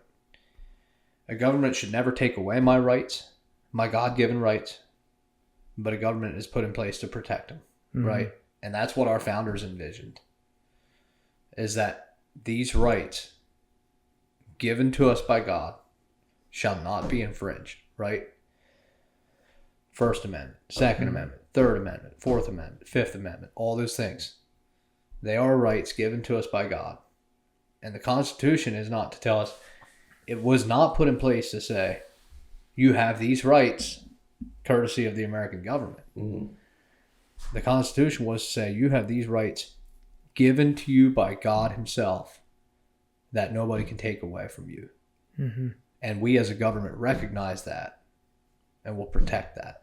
But right? The people were supposedly left with the power, not the government. And that's where some of that dynamics... People are the government. Right. That's what it's supposed to be. Yeah. Right. But the government's supposed to be an organization that functions in a lot of ways, which is, Well, and so going back to that is, I'm a fan of very limited government, right? Very limited government. In fact, here in El Dorado County, the county that we're in right now, there's a movement here to split this county off of California and become its own state, El Dorado State. Wow. And interestingly enough, it would actually be larger than the state of Rhode Island. So it wouldn't even be the smallest state because it extends all the way from where you go over the bridge before you come into Cool, like down in that canyon, you turn right and cross that bridge. Right there's the county line. Extends all the way from there to Lake Tahoe. Really? And so it's a pretty big area, right? And it would be larger than what is currently our smallest state. Now, it would be the lowest population of all of our states. But the point is, what they would envision, what they're talking about, and what they would implement is no income tax and no property tax in El Dorado State. They would be able to collect enough by simply charging sales tax. That's the only tax that they would put on. So they won't tax you based on how much money you make, right? Which is unconstitutional, actually. This idea that you can be taxed based on how much money you make. Right. You know how many companies would bring their businesses here? Well, not only that, the price of land here would go through the roof. Yeah. Because people would want to move here. Yeah. Mm-hmm. And so it would become a hub. Mm-hmm. It would become a hub. The upside of all of that is that of that possible scenario is that El Dorado County is very rural. And so like this property here could not be split into smaller than 5 acre parcels. So you'd still be left with 5 acres. So you're still not talking about high density residential neighborhoods. Okay. Because most of El Dorado County is the way this is. So right. You wouldn't see apartment buildings and high rises go up. You would in cities like Placerville possibly, or Okay. Placerville is not a city; it's a small town. Yeah. Shingle Springs, Diamond Springs, some of them, towns down along Route 50, as you head out towards Tahoe, but not in areas like this. Mm-hmm. Interesting. And so, but that's a pretty interesting idea. Yeah. I think you'd probably be the proponent of a libertarian approach as a whole, which would be counties would get to operate like that as a whole. Right? Yeah, absolutely, yes. Yeah, no, I'm very libertarian in my approach to government. Mm-hmm. Yeah. So that would be a whole battle with the state probably to get any of that even like. It would be. I don't know the specifics of it, but apparently when West Virginia split off of getting tired. Starting to get that done. When West Virginia split off of Virginia, they did it in such a way that they did not need state legislature's approval. I'm not sure what the how they did it exactly. I've never looked into it in a lot of detail. But this El Dorado state movement, they're looking to essentially do the same thing, approach it the same way, where they wouldn't even need state legislature's approval. Pretty interesting idea. Yeah. But my point in all that is, I'm a huge fan of limited government and small government, and this idea that government shouldn't be taking away my rights. They're supposed to be protecting them. I don't feel like our government's done a very good job of that. I think that's fair to say. I think it's a noble idea. I'm not sure how practical it is. And the reason I say that is this. There's a lot of agencies that do a lot of really good things that would have to become NGOs. And the reason I think that causes a problem is because there are organizations that are federally funded that actually do really good things. Yes, but let the people donate to those agencies the way they want. Let the people keep their money and give them choice in where they make their donations. So what happens if they don't donate? Then our money shouldn't be going there anyway, because clearly people have no interest in funding it. What about So why should my taxpayer dollars be going to that? There's just a small example. What about, so the Great Lakes are, it's a fish hub, right? It's not only a big part of our ecosystem, it's a big part of their local economy there. And there's federally funded groups that their role is to preserve natural habitat there. The general populace is probably not going to buy into that idea. Just for the general populace of that area will.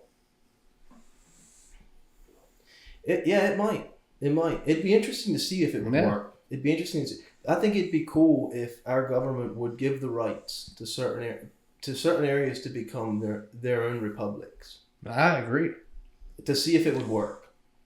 But this is what Stephen Ranella, I told you a little bit about him. He's an advocate for preservation of lakes and fish. And he is, for the most part, libertarian. But he talks about some of the repercussions and blowback that could come from those kind of ideas. And it'd be interesting to see if it would hold out. Yeah. I think as a whole, it would be better for the economy and it'd be better for the average citizen. Without a doubt. I have no doubt in my mind. But I do think that maybe there would be some things that just because of our footprint that could cause problems. I don't know. That's fascinating. It's an interesting idea. I'm going through this course right now. So there's this Harvard University course called Justice, one of their most popular courses. And in this course, the guy who teaches it is Michael Sandel, philosopher, and fascinating. It's on YouTube. Back in, I think, 2005, they recorded this whole course series at Harvard and posted on YouTube. Number of videos. Super fascinating. For anybody that likes philosophy, you would enjoy it. Yeah, probably. Yeah, it's very good. It starts off by asking this question, and I've talked to a few people about this. It starts off by asking this question about the trolley car. Have you guys heard that hypothetical? Mm-mm. So if you're the operator of a trolley car, right? You're going down the tracks at 60 miles an hour, and you lose your brakes, can't stop, and now you see that you're coming to the end of the track, and there's 5 guys working on this track, and presumably you're gonna crash into them and kill them all. And you feel helpless until you notice that there's a turnoff coming up. And you could turn down this track and there's only one guy working on that track. Right? What do you do? And not what do you do, what is the moral thing to do? Do you turn down the side track? Or do you stay on the main track that you're already on? Well, I mean, personally, I think you obviously take the path of the least casualty. But I know we've actually had this conversation before, so I know you got an argument for it. So yeah. Well, I mean, I don't necessarily have an argument for it. It's just interesting looking at. So basically, the way he goes through this is he'll lay out the scenario, and then he'll hear from the students on what they believe and why. It's interesting to hear the way that they process this. But the whole course is really fascinating. I'd highly recommend it because they go through all these ideas of the different, like, libertarianism and this utilitarianism and all that. And pretty fascinating ideas. So let's say someone chooses the route of, you take the 5. Yeah. Why would you do that? Well, I think the argument for that is we were out of control anyway, and everybody just stood back and said, well, this is what's already happening, right? Well, yes. And they didn't want to be the one who was necessarily responsible. Oh, I see what you're saying. For taking the path of the least repercussions. Right.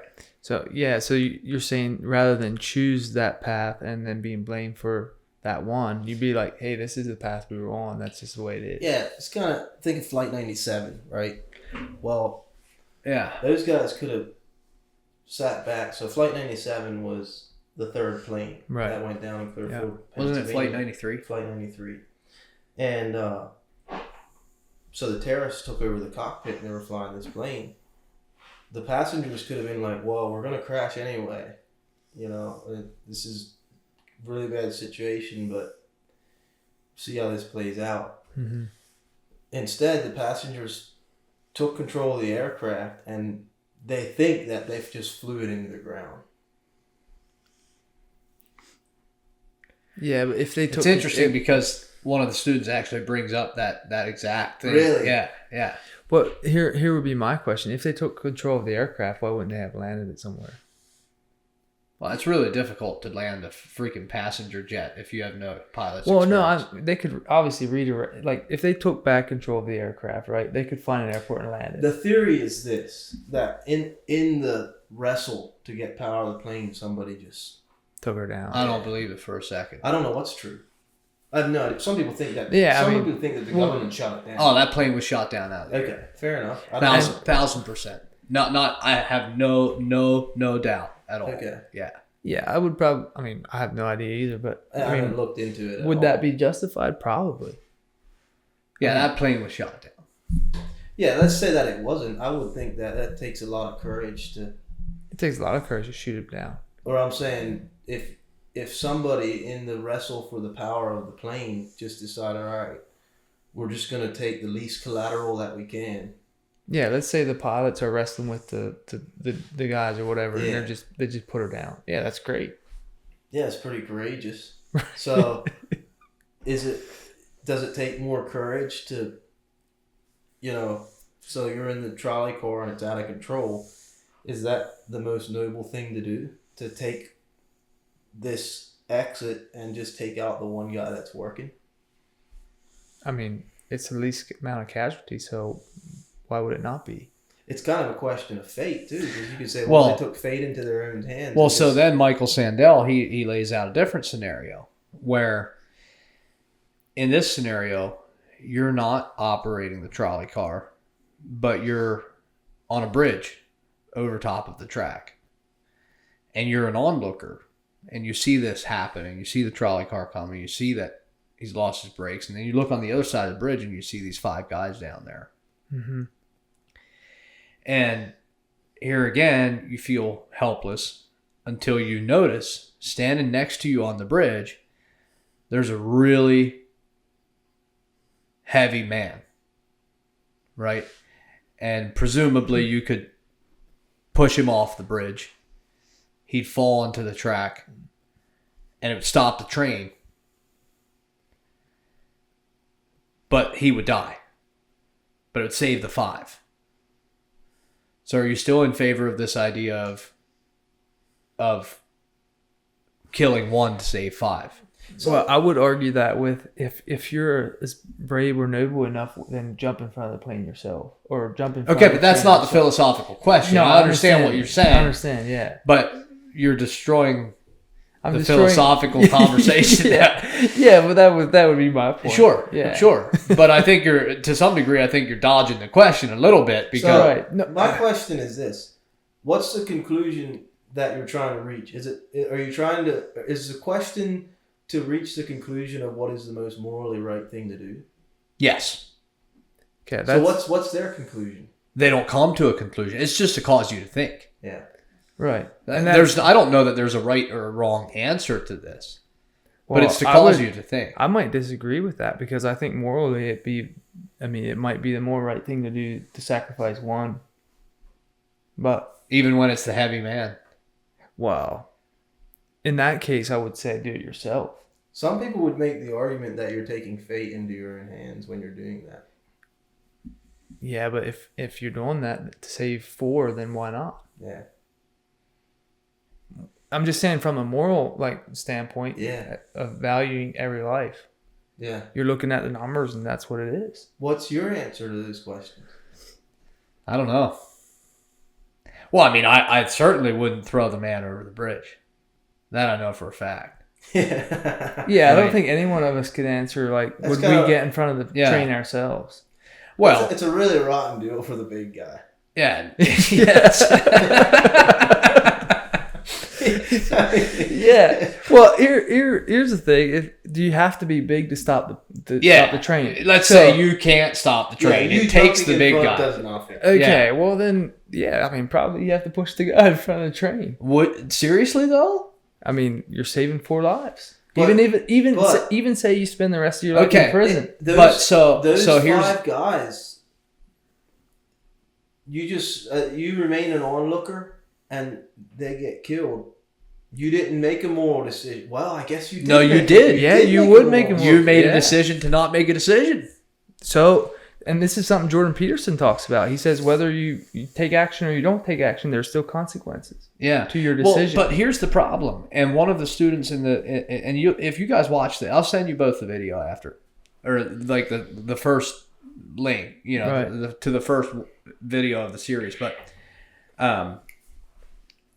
one of the students brings this up and says this idea of killing one to save five is essentially what has led to every single genocide I was gonna say throughout all of history. that was my thought too. It's a little bit genocidal. Yeah, it's like killing off one small group for the larger prosperity, happiness, and safety of a larger group. Yeah, but you're not looking at morality, or you're not looking at. But it's the same idea, though. It It's all somewhat comes the same down to idea. killing five to save 1,000 or whatever. Yeah, but how is killing all the Jews saving like the rest of the?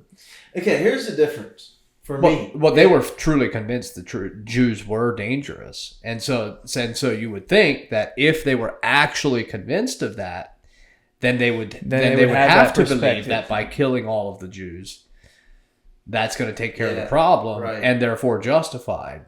It's that same mindset. Yeah. Right, I hear you. So this is here's the problem for me. If you talk about what is morally right,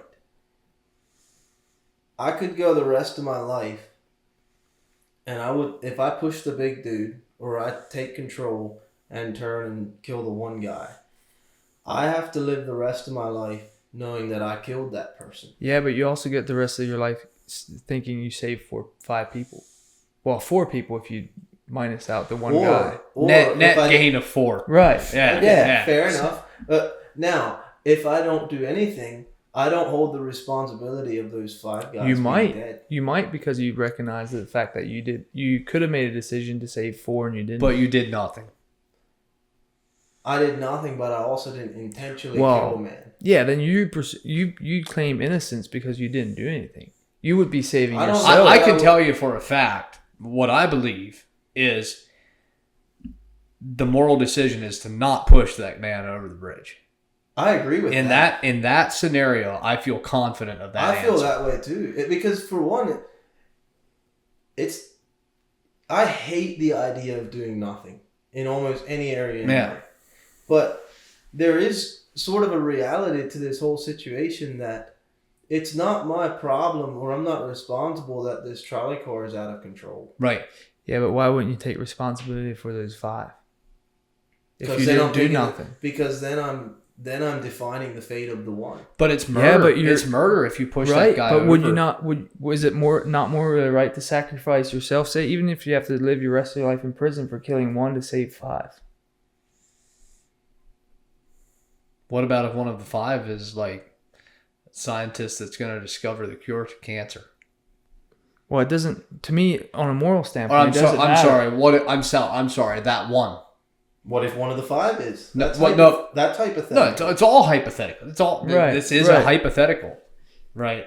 Yeah, I mean, this is great. I'm probably leaning on pushing the fat guy. To be honest. That's a raw deal for that guy, dude. He was just standing on a bridge. Yeah, I mean, we're talking hypotheticals, so I mean, I'm just saying. I think because if you're doing that, you're sacrificing yourself, but you're also not carrying the weight of not making a decision. I So would here- rather carry okay. that weight than carry the weight of being the one that made the decision that this one has to be the collateral.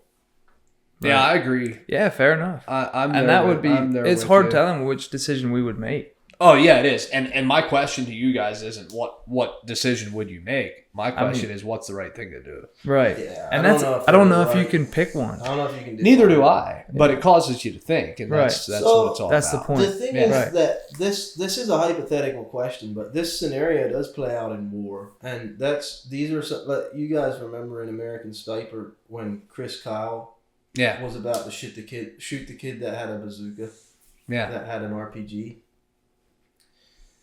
Man, that's brutal. Mm-hmm. Oh, it's He had to rough. make a decision. There was actually another special forces guy that was on Sean Ryan that he shot 2 kids. They were going to enter a compound to rescue some hostages. And I think there was like 5 people outside of the compound. And he shot them. 2 of them were kids.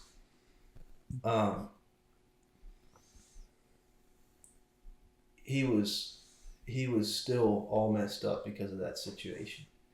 That's crazy. Oh, it's rough, man. What's the right and wrong thing to do there? What if this kid's what if it's a 13-year-old kid, which it probably is. It's probably a 13-year-old kid that's been radicalized and coerced to do what he's doing. Yeah. To kill Americans. Right, and it could cost him his teammates' lives. Yeah, right. But it didn't. And now he has to live with himself. Yeah, it's that. But if he didn't, there's a chance that he could have lost one of his guys. Or himself. Well, I mean, you look at, our government or, people in authority make all kinds of decisions that cost innocent people's lives. It's true. For the greater good. Nobody's saying those kids were innocent. Right. But they were kids nonetheless. They were kids nonetheless. I don't know what's morally right. Like I'm watching this dude breaking down, talking about this. I'm like, man, I feel bad for that guy. I think it's terrible that a human being has to make those kind of decisions, but it does happen. Right. Oh, it happens all the time. Yeah. I don't know that there's a win. Well, I don't think in the scenarios we're talking about, there's not. I don't think. Yeah, there's probably not a win. Yeah. I mean, you're choosing what's best or what you think is best. Yeah. But then you need to live with being the one who defined what was best. Yeah, you need be prepared to live with that decision. Right. And it's like, look, decisions have consequences. If you don't make a decision, that also has consequences. Right. Like you said, action or inaction both have consequences. Yeah. And it's like you just gotta know what you can live with. Sure. And a lot of people probably do live more with that mindset of I can't live with doing nothing. Mm-hmm. Yeah. Which that's not. But for me, I'm not pushing the fat guy off the bridge. Are you taking the one guy out? I don't think so. Well, that's the same thing, basically. But it's amazing, though. In this course, you'll see that in the first scenario, a large majority of people would say that the right thing to do is to turn down the sidetrack. Mm-hmm. And in the second scenario, a large majority of them would say, no, we're not pushing the fat guy. Right? Because when you're in a trolley car, you're able to dehumanize someone exactly. faster. And so Michael Sandel, then the guy who's teaching this, the professor, he says, what about if the fat guy was standing on a trapdoor that was operated by a steering wheel? Would you turn the steering wheel? The same action that causes you to turn down the sidetrack, you're just turning a steering wheel. Yeah. Mm-hmm. So there is a little bit of an illusion there that pushing the fat guy, not pushing the fat guy. There's a little bit of an illusion that if he's on a trapdoor, well, the illusion could be that pushing the fat guy makes you morally right. Not necessarily. Off the bridge. Not necessarily. Yeah, I guess not. Because if you think that's morally right. If you either way, both of those decisions aren't necessarily morally right. But in the choice of pushing the fat guy, you're sacrificing yourself because you're actually taking that action to kill that guy. And so I think in that scenario, you're sacrificing your own life in the sense of like you might be accused of murder, which is still saving 4 people's lives. That's a fair point. But maybe morality should be removed from the equation. Well, that's a lot harder then. Oh, you can't. It's impossible then. That's what it all comes down to. And if you remove morality, then you just go, well, I'm just going to go the least amount of collateral. Yeah, then it doesn't matter. You let the train go wherever it goes. Well, but I mean, that's a world. That's a good point. You can't take morality out of it. You can't. It's a self-defeating argument. Exactly. Man, I hate this conversation. I'm having fun, but I'm also a little bit opinionated on that one because I think the morally right thing to do in my worldview is to sacrifice yourself, which is to push the guy. Which, like, if you can't jump in front of it yourself to save it, then you and this other guy are going down for the sake of 4 other people or 5 other people. You could make it very human. You could put people that you know in all of those scenarios. Yeah, that makes it a lot harder. Would you push someone that you love in front of that train to stop the train, or let it run over 5 people? Let's say 5 people that you don't know. Right, exactly. Yeah. Let's say by your logic, the person on the side track and the fat guy are people that you know that already died. And all the people those other 5 guys are all people that are living. Well, if the person's already dead, then you're not. I don't understand your question. That was a stupid question, Mel. I mean, at this point, that's one of the dumbest things I've ever heard. You're throwing a dead fat guy in front of the train. Yeah, I was hoping to get you to think about it in a way that says, if that person, I wish that person would still be with us. But that sucks too. So my question would be, it was an awful question. My question would be, and this will be a much better question, would you push a guy that you know, if the fat guy was a guy that you knew, would you push him if the 5 guys on the track below were complete total strangers? I mean, I think the moral answer is yes. But that's a lot harder. That is really interesting, Henry. I would not have expected you to take that position. Well, because if you recognize each individual for their intrinsic value, you have to look at the numbers, in my perspective. He's a very logical thinker. But that's a very, very, very logical perspective. It's less philosophical. So then, the next one then is, the next question that he asks is, you're a doctor, right? And you're in your office and you have 5 patients who need organ transplants. You have kidney and heart and a liver and a spleen and a lung. I don't know. And they're all going to die, presumably, if they don't get their transplants.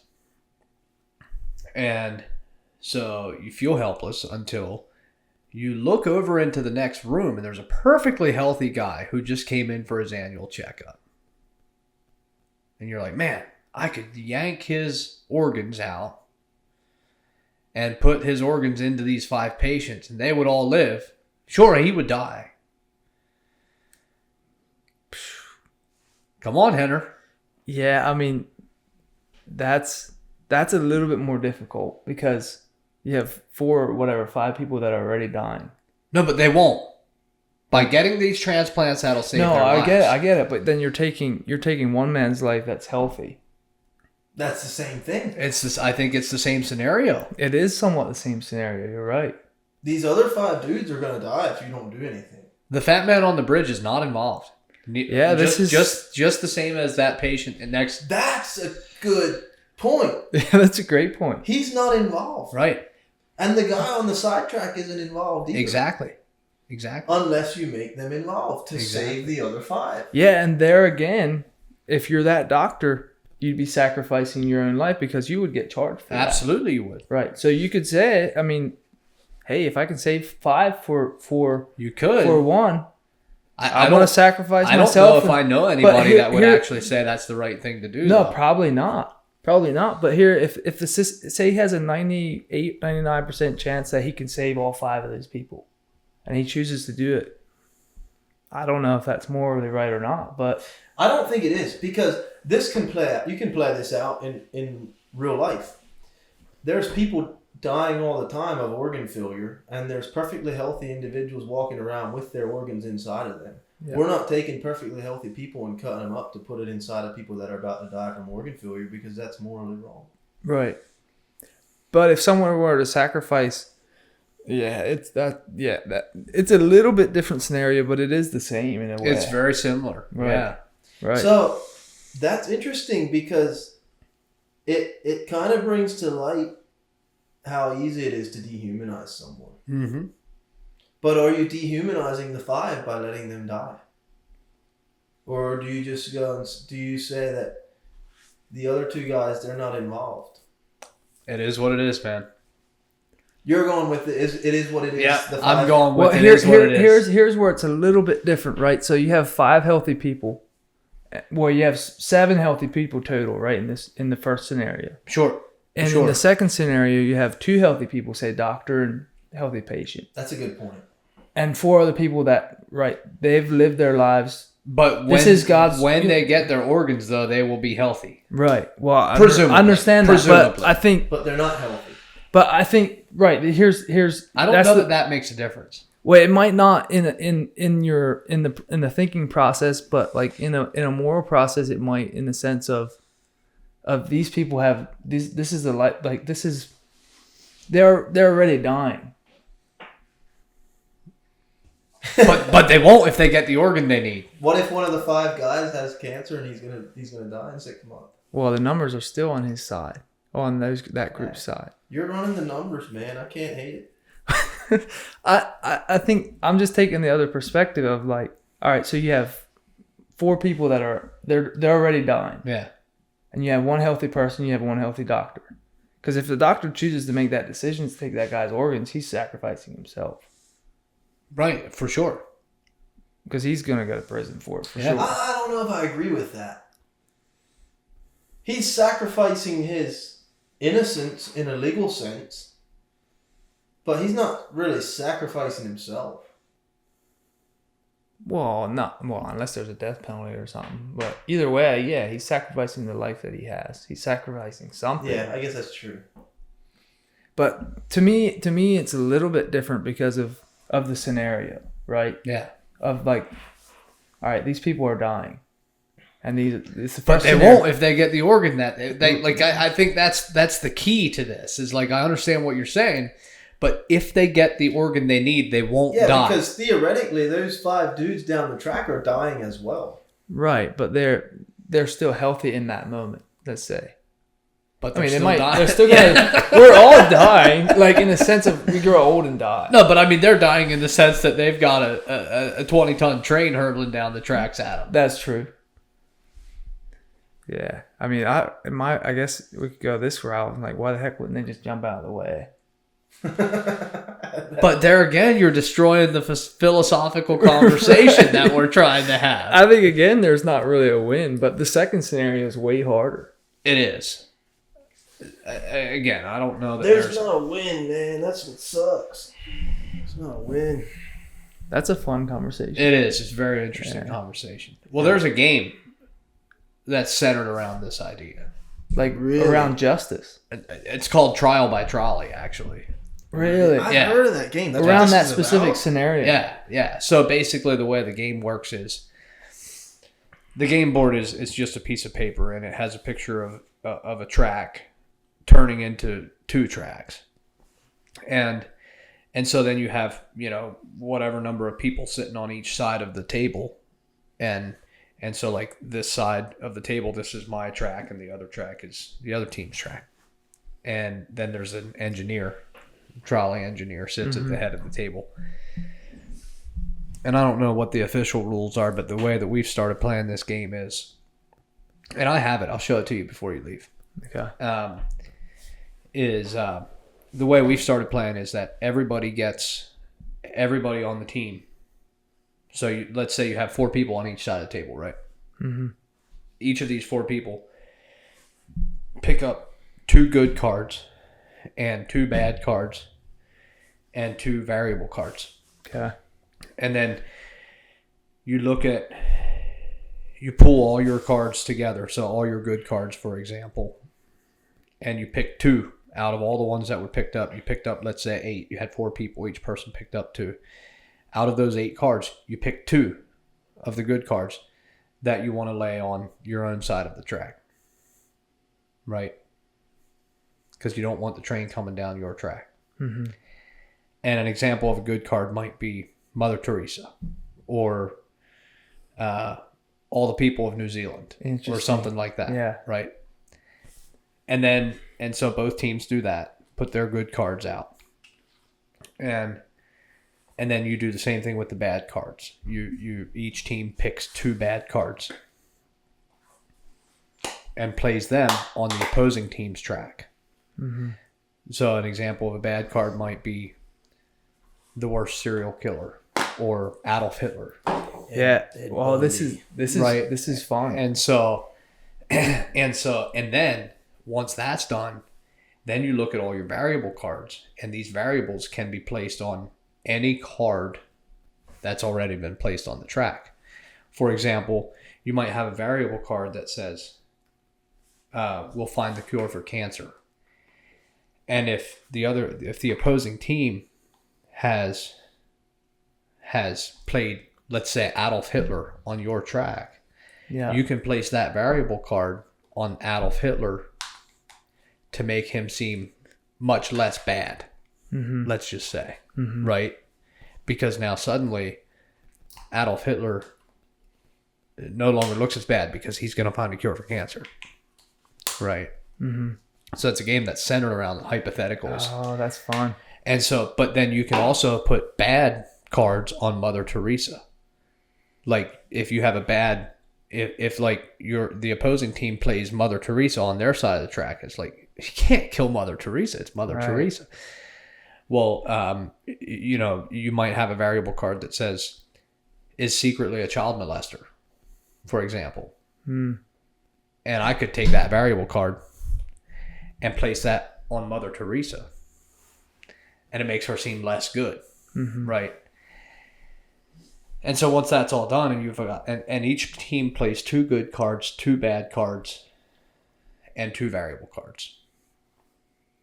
And then each team gets a minute to argue their side. Mm-hmm.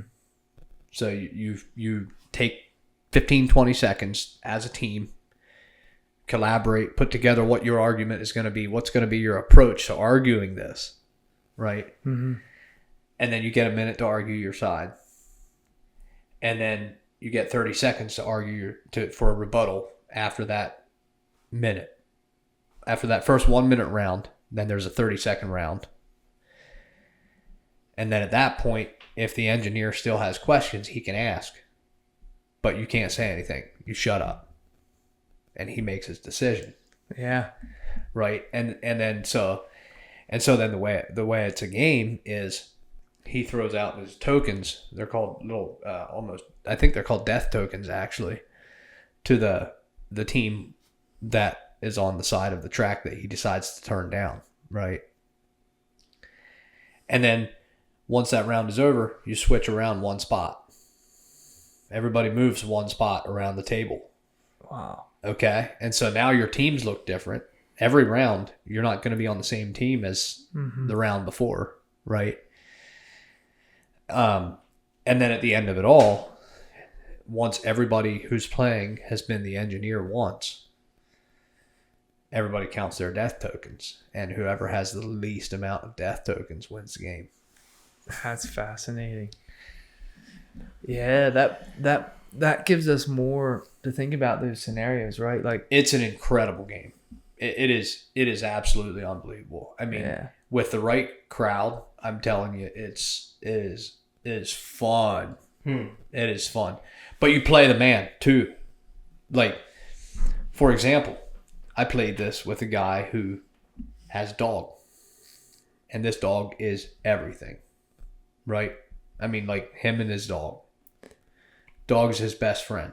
Right? Everybody knows this about him. mm-hmm. And so when it all came out, on one side was all the people of New Zealand, and on the other side was your dog. Oh, come on, guy. Yeah, but that's not a, like... And so... It could be your grandmother.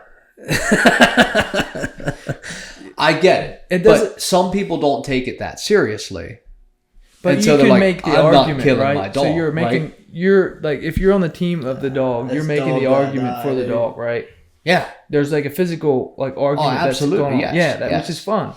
Yeah. But this And so- doesn't answer the I moral. gotta turn this camera just a little bit, guys.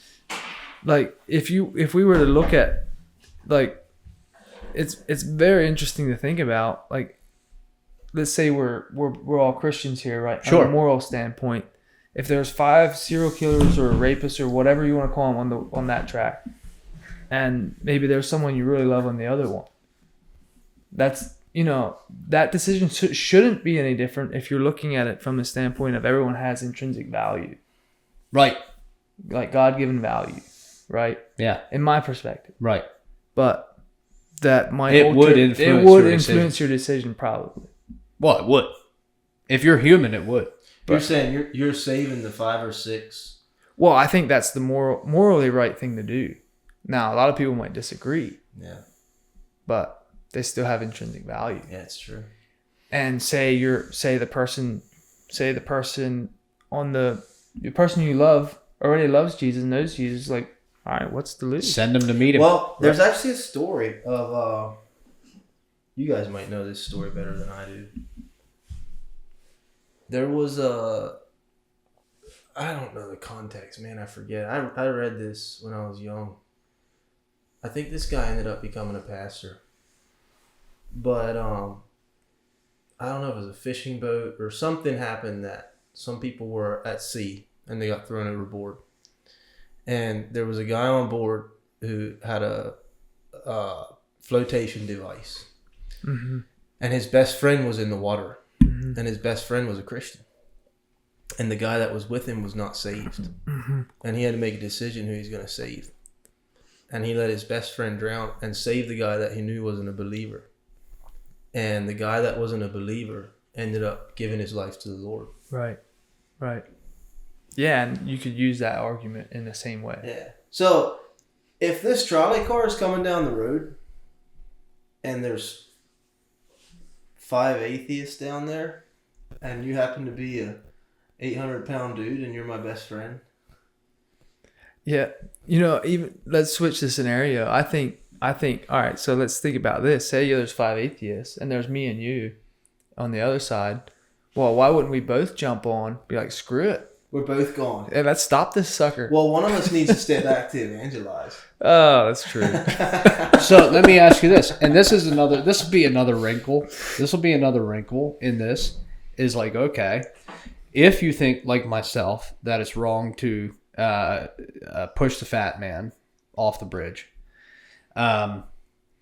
because, and here I'll explain to you why I think that is wrong. Actually, Sure. Did somebody fart? Not that I'm no, aware but of. I can. Dude, it must, or maybe it's somebody's feet. Mine I don't are know. clean. It's like a wet laundry waft. Just maybe it's from outside. I don't know. I'm gonna cut that out of the video. You can keep that in. So I'll explain why I think that's wrong. I think in that particular case, the morality is not found in the consequence of the action, but it's found in the action itself. Okay. And so... But that's to imply that inaction is not an action. That's somewhat true. No. Not at all. No, I am actively deciding to not push him off. Which is an action. Which is inaction. No, it is not in action. It is definitely not in action. It's an action. It is an action. Right. Yes. So, and that action is to not take action. Well, here's the thing, though. That action is to allow those 5 to die. There's an action Sure. there because but would you not claim responsibility the same way for those 5 people's lives as you would for the one? By taking To me, that that's action. the difference. Because if you choose not to push the fat guy,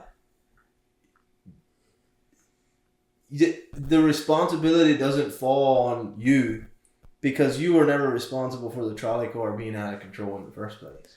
But you're still responsible for that choice that you made. Yeah, that's Sure. true. Yeah. But go ahead. You didn't finish your point. Well, that is essentially my point. I think that morality is found in the value of the action itself, and so, or the lack thereof. And to me, it's like the morality of that is determined by the action of pushing the guy, which is not moral, in my view. And so, But you're not classing that as the same as the inaction as an action. No, I'm classing it as an action. Well, I get that. Well, okay, but then you're not taking responsibility for those 5 as by taking that action. Yeah, I'll take responsibility for 5. All right. But let's just say legally and physically you don't Sure. there's nothing. No. There's no actual repercussions except for what happens up here. Right, exactly. Yeah. But that's somewhat moral. Yeah. That's a moral action. Yeah, maybe. Right. But so here's the thing. Okay, so now to go back to this and another wrinkle that got thrown in somewhere during the conversation here in the series is, how does consent play into this? Well, this idea legally it definitely does. And so it's like, okay, the fat man consented. I said, hey man, would you be willing to give up your life to save those 5 dudes that are down there? Boom. And the fat man says, yep, push me over. Boom. Does that make a difference? I think it does. Well, yeah. Again, it takes the responsibility off of you. But you're still faced with the consequences of getting him to do that action. You're like, man, I cost that man his life. But then you also have the consequences of saving 5 people's lives. So let's say it was a verbal contract. Let's just say. You ask him, he's like, yeah, man, push me over. I can't get up over this wall. I need you to push me, right? Investigators come out and you tell them that. They're not going to believe you. You're going to be charged with murder. My point is, in the eyes of the law, it's not going to make a bit of difference unless there's a science. But you're making a moral point. You're saying now morally you'd be all right to do that. I'm asking the question. Oh, you're asking. I'm asking the question. I'm if he's cool with it, he wants to go. We're good. I can that point I can live with myself whether there's legal repercussions or not. I think the greatest loss here is the dude that has to make the decision. He's facing the most consequences. Well, yeah, I would agree with that. Whether it's psychologically, yeah, absolutely. But mentally. Here's the funny thing about your second scenario, right? Is the fact that the engineer has to also choose that, right? The guy driving the trolley. Yeah. Yeah. So, in a sense, what happens if, all right, so he chooses the right path where there's only one guy. But what happens if you don't push the guy? He just keeps on going down that track. They crash the train or whatever. Yeah. Because they don't have brakes. Yeah, I guess that would be the point because, yeah, they're crashing if you don't stop them. Anyways. So, at the end of the day, the engineer is responsible. Well, not if you push the fat guy. Man, we gave that one a lot of time. Yeah, I think we've milked that one for all it's worth. Yeah. It's a fun conversation. It's a very interesting conversation. Yeah. I enjoy it. Sure. And I've had that conversation with numerous people. Yeah, like we've had this conversation I don't before. remember it specifically. Well, I think it was at your brother's wedding. We were all talking about, and that was when the whole podcast conversation started happening. Okay. I didn't know that. Yeah. I think what you think is morally right and wrong could change. In that moment. No, I'm saying if you could ask this same question among the 3 of us in a year from now, and we might have a different I agree with that. swing at it. Yeah, I agree with that. As most people do with a lot of different things, our opinions evolve and change and develop. But yeah, it's an interesting question. Mm-hmm. Oh, most certainly is. Yeah. Very. Henner, I've been wanting to ask you, you've been in sales for how long now? About 2 years. 2 years, and you just went to a conference, a spray foam conference. You seem to know a lot about the product, seem to be good at what you do. How passionate are you about what you do, the product that you're selling and marketing? And as far as career, just that whole world, where do you see yourself going with it? If you're there for a while, what do you want to do with it?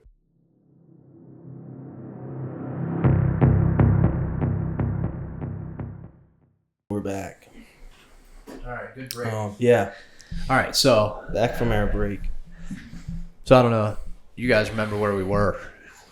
Mel, you had asked Henner about career and sales and Yeah, all that. so you've been in sales for almost 2 years, selling spray foam insulation. I know you just went to a conference in Miami to learn more about it. Where do you see yourself going? How passionate are you about it? And what are your goals? Well, I would say that I would start by saying this. Like, I think at the end of the day, like, my mission statement is to create culture that serves and values the individual. So if I can add value to my family as a family business, and I can add value to our client base, our customers, I want to continue to do that, and then just go from there, from doing that to whatever the next thing is, right? Just learning how to continue to add value to people, serve people well, and just learn. In the last 2 years, it's been a journey of learning how to work with, individuals. Like, every customer is different, right? So it's like just learning how to serve people the best, and just how to add value, and that's a lot of what I've been learning. Is there some tangible ways that you've seen that kind of pay off, or that you felt rewarded in that? If so, what are they? Whether it's family or customers or even personal growth. Yeah, I would say I've just learned a lot about just working with people and how unique every person is that I meet, compared to the next person. And just learning how to recognize. Is that me? That's not me. I'll be right back. Should we cut? No. Yeah, I would say it's been a journey of just I think especially like transitioning out of doing physical labor into more like the office sales side, and understanding that even the value that I'm bringing to the team that I'm working with, in comparison to seeing, my physical accomplishments at the end of each day, has been, that's been a bit of a transition, right? Yeah. So just learning how to, acknowledge that, hey, I'm adding value in a different way, right? So it's like, just learning how to be okay with or how to see things differently, and learning, areas I got to grow in and different things like that. So, man, that's such a good point. I think I've talked to a lot of guys that have transitioned from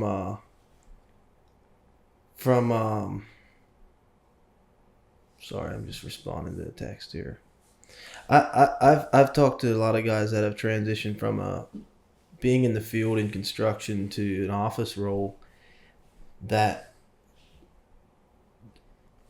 it can be almost harder to find motivation, right? Because if you do a certain body of work in a day, are we good? Yeah. You do a certain body of Okay. So, for example, you go out and put a roof on, or do an addition to a house or something like that. You can look back and you see it. You can see the work that you did. It's physical. But office sales, admin, that's something that your work is less tangible, and right. There's less like physical fulfillment that comes from completing a project, right? It's different in a way. Yeah.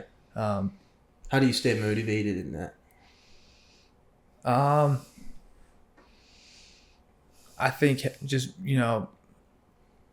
having good people around you and acknowledging, it's a good question. I'm not exactly sure how to answer it, but I think to stay motivated, you have to continue to put yourself in a place where you need to grow, or have people that are helping you grow and pursue, greater things in what you're doing, and not just get stagnant in completing the tasks that you need to complete. I think that's a big part of it. It's good. How long do you think you'll be in that field? I think I'll be in sales for the rest of my life, whether it's, actually selling products or, You enjoy sales? Yeah. Well, I would say I enjoy serving people. If it's something I believe in, then yeah. But It's awesome. yeah. How much time do you think we have, Ray? 15 minutes. All right. We had one of the best conversations that I think we've had that I've had with anyone in a long time was that drive back from Nashville. Mm-hmm.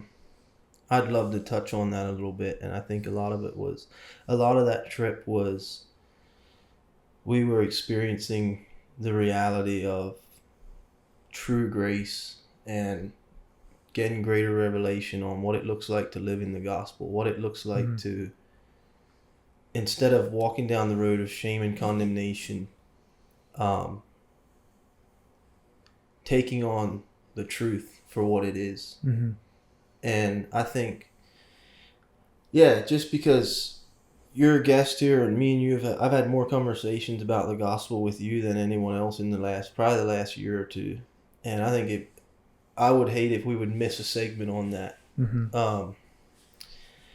And part of that, I think a lot of what we were diving into that weekend was 1 Corinthians 1, where Paul talks about, he tells the Corinthians, when I came to you, I didn't come speaking the gospel with words of eloquent wisdom, lest I take away from the power of the cross. What are you guys' views on that? The simple gospel. And I think part of the conversation that we had was, that was when you had told me, dude, all the books, all the reading, all the podcasts, listening to people online, like I'm just ready to throw it all away and just get back to the cross. Mm-hmm. What do you guys have any thoughts on that jump out right away? Or because for me, that's kind of been the journey I've been on ever since I did Bible school. Was I find peace when it comes back to simplicity. Mm-hmm. Like, I'm a son, I'm free, grace is real, and that grace is what empowers me to walk in freedom. Mm-hmm. And anytime I've deviated from that is I start to lose peace. And if I lose peace, I can see that I'll start stepping away from obedience in a very tangible sense. Does that resonate with you guys, or where are you guys at on all of this? Yeah, I would agree. I love the simplicity of the gospel for that reason. It's not that, I mean, I'll be the first to tell you, I love a good theological conversation and apologetics and all that stuff. But at the end of the day, when it comes to the gospel, it's very simple to me. Mm-hmm. I was born into sin, in need of a Savior. God sent His Son, Jesus Christ, died for me on the cross. Mm-hmm. I'm ransomed by His blood. Mm-hmm. Simple as that. Yeah. Free to go. Yep. Mm-hmm. Me and Henry were with the group. The group kind of fluctuated throughout the weekend, but 9 to 13 different YWAMers at upper room end of the year conference in Dallas, and we had a lot of good conversations that weekend. But I think you said something that stood out to me more than anything else that I heard that weekend. You said that Billy Graham said at the end of his life, if there's one thing that he could do different in his whole life, it would be that the only book that he would read would be the Bible. Yeah, I don't know if those were his exact words, but I think it was in that realm of like he would read less read less literature and just more of the Bible. Yeah. Right. Where are you at in that now, or like how's your journey? So we're all readers. You guys are more avid readers than I am. I can research something for hours and not get bored with it. Mm-hmm. But how do you guys balance out digging, learning, and the pursuit of knowledge, wisdom, and understanding? How do you balance out all of the continual questions and wrestling with that with coming back to peace, simplicity, and identity?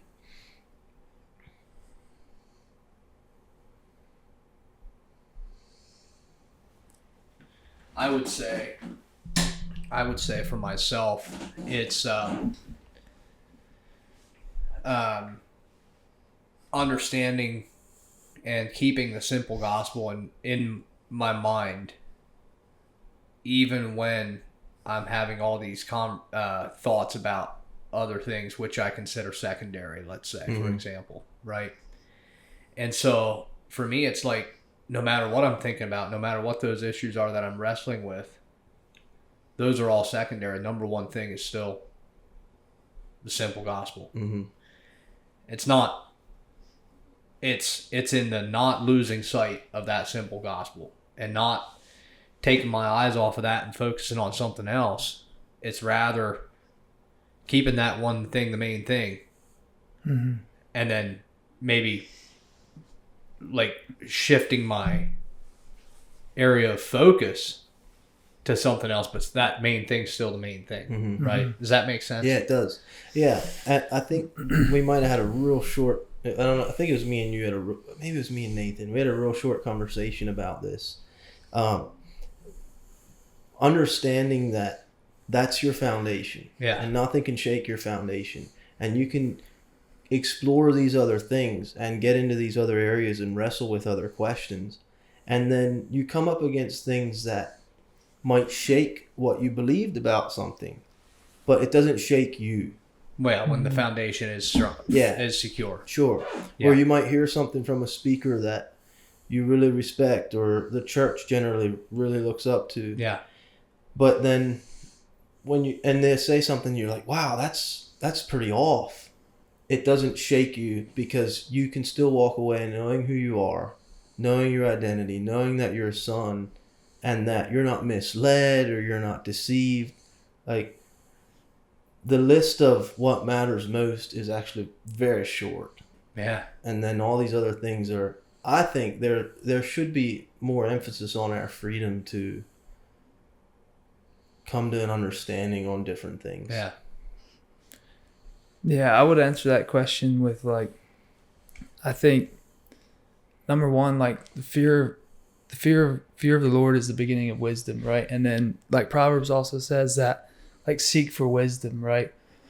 But I think, like what Brad said, is just like that wisdom just needs to line up with God's nature and character, because that's the foundation of all truth. That's good. And so I love the pursuit of wisdom, of knowledge, because I think that helps us to walk disciplined lives. And and then at the end of the day, bring it back to the foundation of who God is, and walk in that identity as a son reconciled to God through Jesus. So that's good. This is interesting. I just had a flashback, dude. We used to party together, the three of us.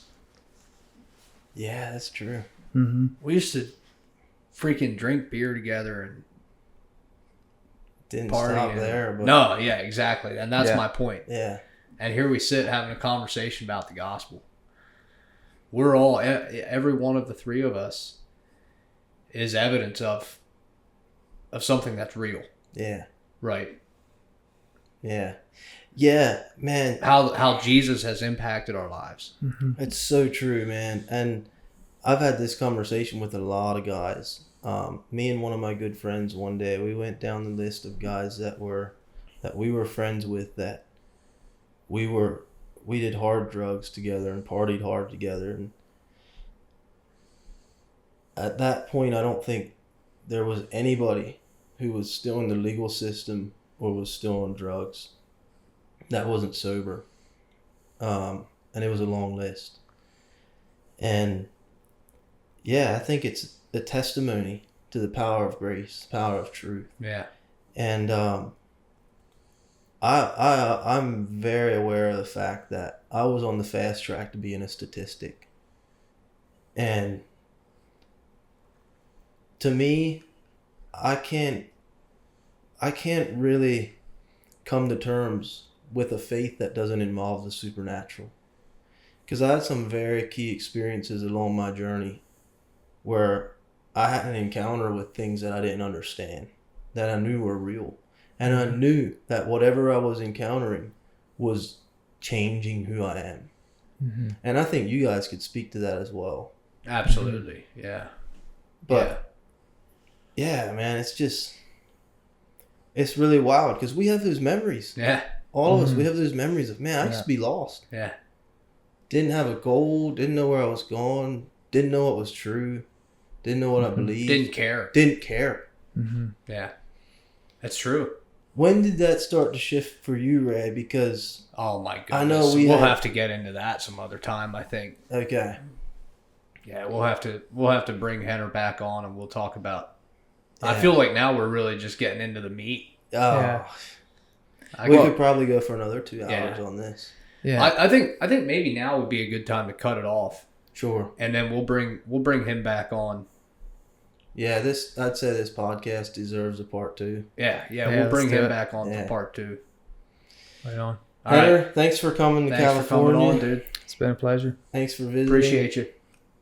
Yeah, Oh, this has been good. This is I'm looking forward to round 2. yeah, Let's do it. Yeah, Let's do it. that'll be the meat of it. yeah. This one was just fun. The next one will be serious. Yeah.